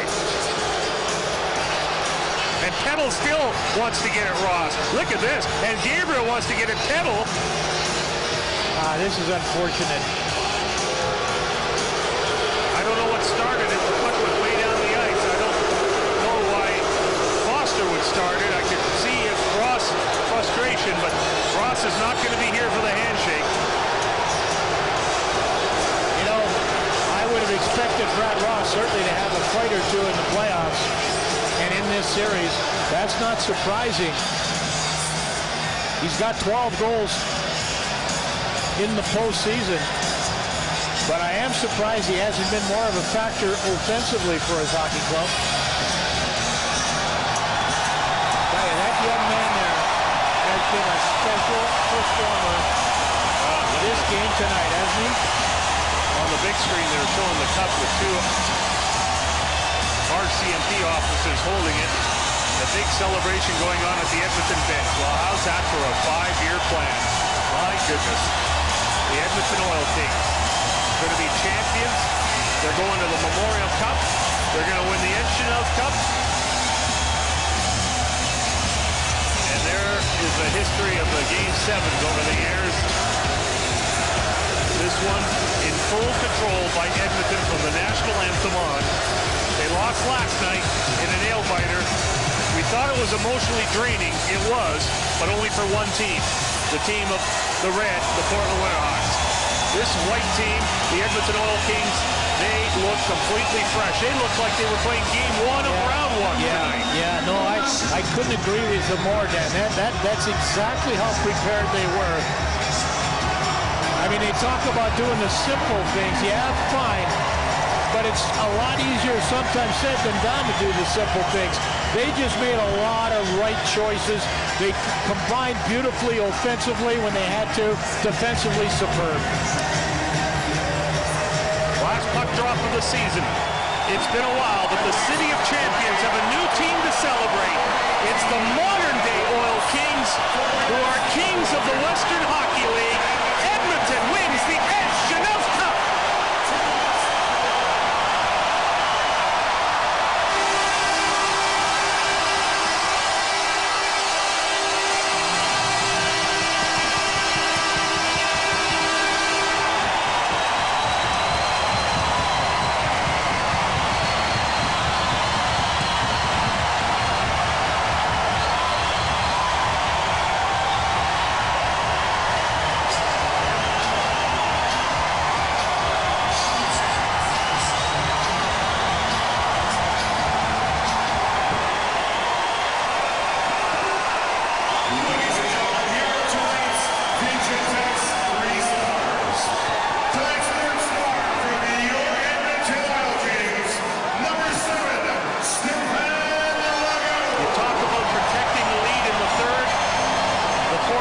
Had 4 shots on goal in the final period, trailing 4-1. A team that can outscore their problems most nights ran into a foe that just would not allow them to do that. As you watch the Oil Kings celebrate an Edmonton championship in a dandy of a series that went the distance. 5 of the games went 1 goal. The last 3 before tonight were late goals, if not overtime. This one, along with one other one, were games that were in control. This one a 4-1 victory. And the better team is celebrating, to be sure. And the Portland Winterhawks now have been to 10 championships and only have won 2, which is disappointing, but they've been to 10. And that takes an awful lot to get there. Back-to-back years. Portland watches the other team at the other end of the ice celebrate winning the Ed Chanel Cup. Yeah, that's 2 years in a row the Portland Winterhawks see a team celebrate. Last year was a foot in the ice in 5. Look at the tears being fought back, to be sure. They're waiting for the handshake here. That's going to happen moments from now, you would think. And 49 wins for the Winterhawks on the season. In a very, very tough division, I might add, too. Tri-City Americans in there. A lot of battles, Spokane strong. I know there's a lot of hugging to be done, but I think it's time for the handshake. The Portland team's just waiting at the other end. And that's very tough to watch.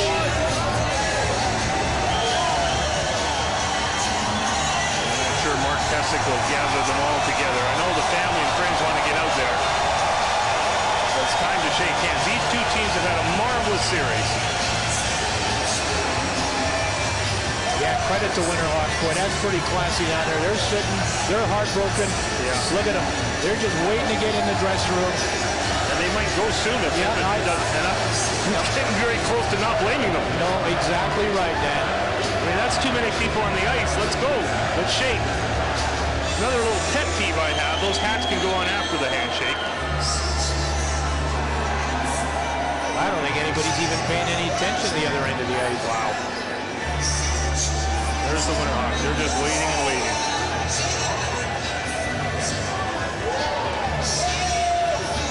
That's #1 star tonight, TJ Foster. Dan, he brought it. Finally, it looks like Griffin Reinhart's going to lead the way for a handshake. And finally, they will come together. All right. It's a great moment, the handshake.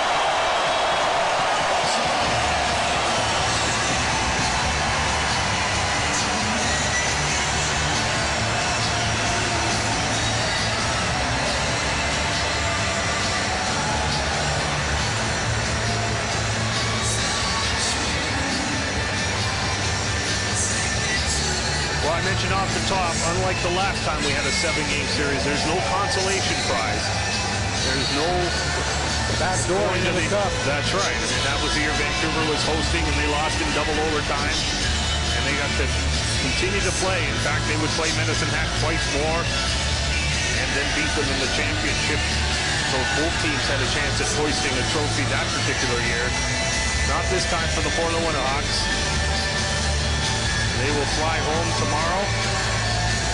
And the Edmonton Oil Kings will fly to Quebec on Wednesday, opening the Memorial Cup on Friday. Yeah, they play the host team Friday night. That's a little bit of a turnaround, not a big one. And they go from a marathon into a sprint. You played a WHL Championship Series of 7 games. That's about as long and tough a grind as you can get. You get to that Memorial Cup, and it can be over quickly. Two coaches are going to come together. The two coaches will come together in just a moment or two. We'll maybe get a shot of that. There's Mike Johnson at the end. And here is Peter Labardius. With me, one of the stars of the series, and now a Western Hockey League champion, Captain Mark Pysyk. We chatted briefly before the start of the game. I said, your team takes its cues from you. You sure picked a good time to play your best full overall game of the playoffs. I think we all did that. We did a great job going at them for the full 60 minutes tonight. We didn't let off them in the third, and look where we are now. What allowed you as a team to execute that well? We just broke it down and played simple hockey, and we worked our bags off, and I can't really say much else. How key in your mind was the early goal, especially coming off the disappointing loss a night ago? Absolutely, that's a huge one. We were going at him pretty hard, and to get that one to break through the barrier there, it was huge. You spent a long time here. This must be a pretty great feeling. Unbelievable. I mean, look at the fans now. It's come a long way since my first season here. Go enjoy with your teammates. Thanks a lot. Mark Pysyk and the Edmonton Oil Kings in their 5th year on their way to Shawinigan and the Memorial Cup. Yeah, you can't draw a better 5-year plan than that.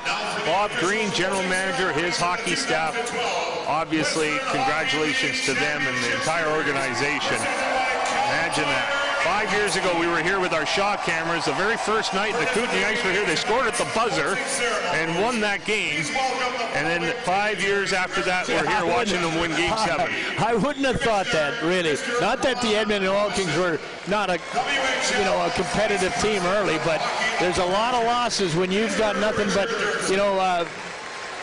representing the expansion players that you build your team around. It was going to be a long process, but boy, this is a team that got it together. Wow. Let's pick up the PA announcement as they trophy presentations down at ice level.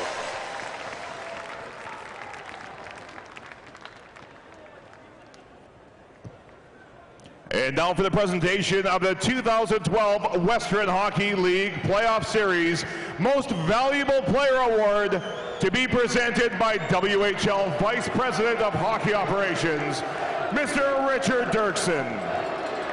The Most Valuable Player Award is presented to the individual judged to be the most outstanding player of the 2012 WHL playoffs. The Most Valuable Player Award for the 2012 WHL playoffs is number 31, Leonard Bressois of your Edmonton Oil Kings.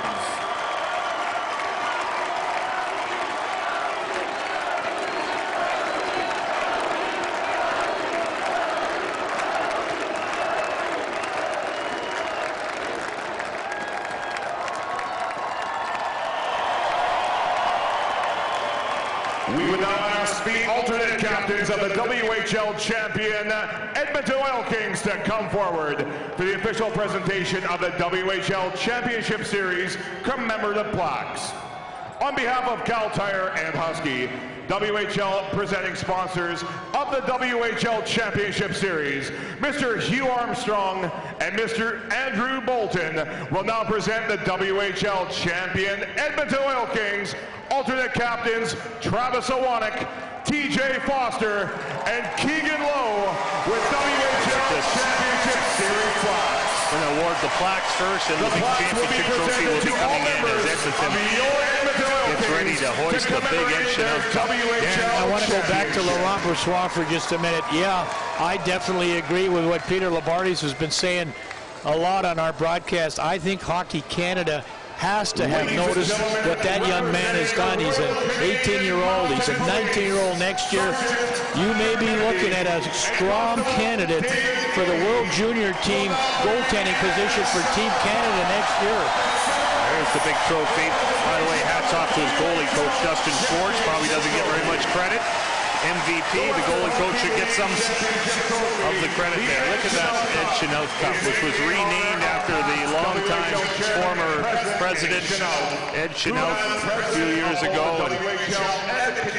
And he meant so much to the WHL. And what a moment a year ago when this cup was handed to his son, Jeff Chanel, the general manager of the Kootenay Ice.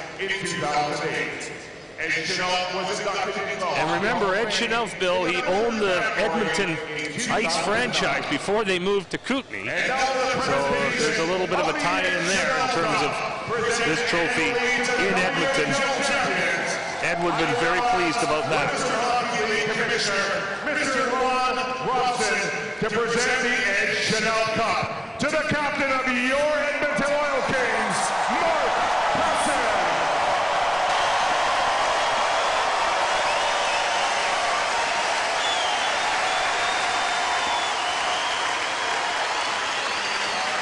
They can touch this one, Bill. Remember that was funny. They will touch this one during the Western or Eastern Conference Final.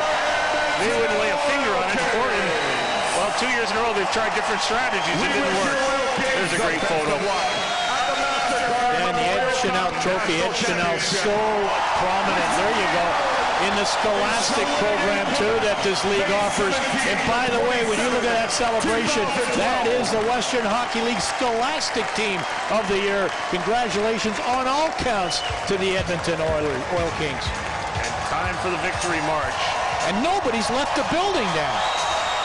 Mark Petzik taking that thing for a ride, and he hands it to Jordan Peddle.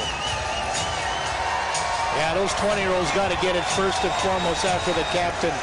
Tyler Maxwell waiting for it, and he takes it, and you know Rushinsky should get it next. What a thrill. What a thrill for those kids. Rushinsky was part of the first-year team, and that's him with it. And that's that little Ukrainian dance he does. Gotta be careful, there's helmets out there. I don't want anybody to wipe out. They still have more hockey to play. And I think they got through this series relatively unscathed. I mean, for a 7-gamer, it wasn't really tough attrition-wise on injuries. I mean, we don't know all the bumps and bruises, but only Ratty missed 1 game, and that was earlier on in the series.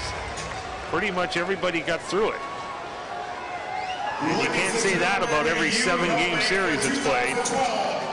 Michael St. Paul, the leading scorer for the Oil Kings all year long, and he had a real good final too. He came on in the later stages of the final. There was a big game in Portland where he had a couple of huge assists, and he never looked back after that. Let's now hear from Andy Neal with the MVP. Andy. Thank you kindly, Dan. Laurent Brossoit, playoff MVP, just to cap it off. But what about the moment when that final horn went and you were a WHL champion? You honestly can't even explain it. You can't put it into words. I mean, you just want to, like I said, I'm speechless. It's just such a good feeling. You know, I can't explain it, like I said.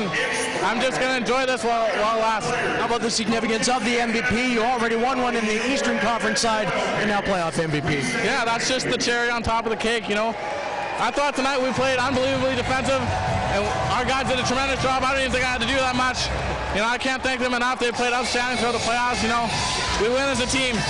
Coming after the loss last night, I mean, what was the message that the coaching staff had for you guys going into Game 7 tonight? You know, that was our gimme. I mean, we had 2 games to close it out, and, you know, not to panic. You know, we've got this far doing what we do. We just not change a thing. I mean, just keep staying the course like Hammy keeps preaching, and that's exactly what we did, and, you know, it paid off. There's so much talk about how good you guys are going to be next year, so how crazy an idea is that this team could be even better next year? Yeah, no, that's the word on the street. I mean, some of our younger guys, you having the year of experience, it's going to be huge. I mean, you know, I feel like I've come a long way just with that year, and it's pretty exciting, but right now I'm living in the moment. Congrats, enjoy the win. Thank you. There's Loren Brossoit. Back to you, Dan and Bill. So consistent, super confident, seldom scrambling, doesn't guess much. Laurent Brossoit, definitely a valuable and most valuable member of this series for this team. Look at that celebration once again. I know this is a day about moms, but I'm thinking about Laurent Brossoit's dad, who's battling MS right now. What a moment it must be for their family. Let's go back downstairs. Is that you, Peter? I sure have you guys. Jordan Peddle, when you were acquired by this team from Swift Current, did you ever envision this moment right now? I mean, that's what we've been playing for all year right now. Once I got here, I realized we had an incredible team and that we had the potential to be here, and a little bit of hard work, and all the guys on the team put in everything they got, and we got here, and it's an incredible feeling. Fair to say that you played your best hockey of the year in this championship series. You were a contributor every game. Why'd you play so well when it mattered the most? This is my last crack at it. This is it right here. I've always liked the big games, and I just went out and played as hard as I could every shift, and good things happened for me.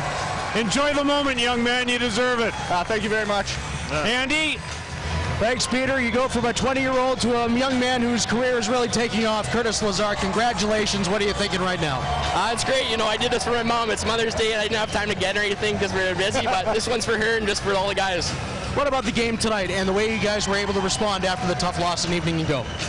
It was good. You know, that last game in Portland, really had our sets set on. We got the nerves out of that game, and coming here, we had a business type approach, and we got the job done. You were mentioning after the second period you didn't want to take that lead for granted. What was said in the dressing room to get you guys ready for the third period up 3? Just stay the course, and you got to keep numbers up high because they're very cheating right. They're explosive guys, and so just have numbers, the D zone, and just play solve the high percentage plays. This team did a nice job containing that line who had been so productive early in the series in the last couple of games. What was the success there? I think just take away their time and space. They're two unbelievable hockey players. They're going to go on to the pro for sure. But yeah, we bared down. We wanted it so bad and we got the job done. Congratulations, Curtis. Thank you. There's Curtis Lazar. Peter Labardius, let's send it over to you. Here's the bench boss, a very proud one. Head coach Derek Laxdal knows what it's like to play in this type of a game. Coach, I'm guessing you can only dream about laying out a game plan and having it executed the way your kids executed it in the biggest game of the year, because that's how it seemed from where I was. You know what? Right from start to finish, they were outstanding. Portland Winterhawks, congratulations. They had a great series. It was an unbelievable 7-game series, and our guys just stuck to the game plan, and what a response from last night. They were down a little bit, but they came to the rink prepared, and then when they stepped on the ice, they were ready to play. You've had some good senses in this series in terms of feeling like one game would go to overtime. How confident were you that your kids were ready to handle it? Because there's no question on the airplane last night, that was a tough one. You knew you were close to putting it to bed one night ago. Well, you know what? Our guys just, they were a little bit down. We didn't close it last night. We gave up a late goal, but they came tonight and played a great game. They defended, they attacked, they established a lead early in the game, got the confidence, didn't take one penalty tonight. When you don't take a penalty, they acted out in the game plan well. How good was your structure and the fact that you were able to shut down the big line, not just tonight, but 2 nights in a row, and I know how much respect you have for those guys. Those guys are outstanding. They're future NHLers. Mark Pissick, Keegan Lowe, Rachinsky's line, Peddle, TJ Foster, they scored a couple big goals against them. They were outstanding tonight. Enjoy it for a night and then get ready for Shawinigan. Congratulations. All right, thank you very much. Head coach Derek Laxdal getting into the picture, and we'll allow you to take a peek at that as the Edmonton Oil Kings have captured their first Western Hockey League championship since they came back into the league. As we go upstairs again to Dan Russell and Bill Wilms. Guys. Wow. That's the photo everybody loves. That's the photo the Edmonton Oilers invented all those years ago. Impromptu on the ice, and ever since that, every championship team at every level gathers for that photo where you're all together at the end. And that's the one that often is the most cherished. Brossoit getting in there at the end, and the MVP almost hiding the trophy. Why not? He stopped everything else. Yeah, you're right. Dad, that trophy that they have amongst them there, in my opinion, you and I talked about this. I think the Memorial Cup is just a cherry on the top. This is what you build for. This is what Bob Green builds for. This trophy, winning this league, this is a top trophy to win. The fact that you get to play some more hockey, great, wonderful. You regroup, you start all over again. I don't think one of those kids was thinking beyond this game tonight. And boy, I agree, Derek Laxdal had his team as prepared to play as you will ever see. One last thought, scary thought. That team could be right back there next year. They lose their 3 20-year-olds, possibly Mark Pesic. The rest are all back. And the operative word tonight, I think Peter hit it, structure. They were great in all 3 zones.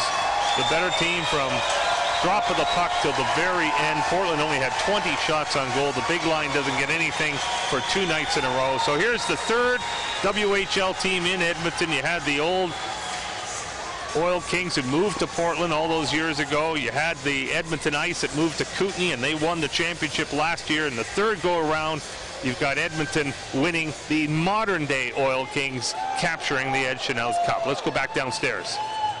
Here he is, the architect of the 5-year plan and a happy general manager, Bob Green. I can't even imagine how proud you must be right now. Oh, extremely proud of these players. They had a great playoff, great run this year, really, and you know, we hope to get to this point, but of course you're never really sure, and they persevered, and then our coaching staff did a great job with them. I know you've had a tendency to watch some games on your laptop. Where were you tonight throughout the course of it? I was all over on TV, upstairs live. I was all over the place. I asked head coach Derek Laxdal, I know you've probably seen it the same way, what more could you ask than to play your best game, I'm guessing, of the year when it matters the most? Absolutely, and that's kind of the way these kids have been all year. You know, I think, you know, we were a little worried about how we'd be after last night's game, but you know, by the time we got back to Edmonton, the kids were good and they were ready to go, and got a decent enough sleep, I guess, and they played a great game today, really not giving up a whole lot and making the best of our opportunities. We had a long chat one day in this building during the Moose Jaw series, and I asked you what's allowed the plan to come together and maybe even a year ahead of schedule, and you looked at me and you said, a lot of the kids that were still here in that 16-win season. I'm guessing you don't feel any differently about that now. No, and they get a lot of credit. They put, you know, it was a tough year for them, but they played a lot. They played it in a lot of great situations for young guys, and made them better players. And you know, so you don't regret that at all. I think that's part of expansion. I've had that conversation with a lot of other guys too. Year 3 is usually the worst, and it certainly was in our case, but it doesn't matter anymore. Congratulations. Good luck in Shawinigan. Thanks, Peter. Bob Green, happy general manager. He and his mates, guys, on their way to Quebec, and they couldn't be happier. Right, we call it a 5-year plan. Technically for Bob, it's a 6-year plan. He was the head scout of the Medicine-Hat Tigers, and a year before they started playing, he became the Edmonton Oil Kings general manager, and then they started playing, and 5 years later, that's the scene on the ice. What a scene. Great job at drafting. We talked about it a couple times. It does bear pointing out one more time that they regressed 1 year, year 3, went down to 16 wins after a couple decent years to get out of the gate, never panicked, changed coaches, brought in Derek Laxdal, and now this. I mean, it is a remarkable run, and honestly, folks, the more you see this Edmonton Oil King team, the more you literally love them. They were again so prepared after getting into Edmonton. What time last night? 3 in the morning. Come out at a 6 o'clock game and hoist that trophy in a way that wasn't up and down the ice. It wasn't exchanging scoring chances. It wasn't run and gun. It was surgical the way they took them apart. And that's tonight, and we have to say that they were also very impressive in Portland. I mean, that was a new environment for them. They had to go down there, and in games 3 and 4 they got a split. That Rashinsky goal in overtime in game 4, you have to look back at that maybe as the biggest moment of the series for them. You know, for me, honestly, it was game 3, the way Edmonton stormed back. Do you remember they came back in that 3rd period, and I thought, my goodness, this is a tough environment to do that. You have every reason to, you know, kind of fold it up and try to, you know, forget about it. They came back, they got 2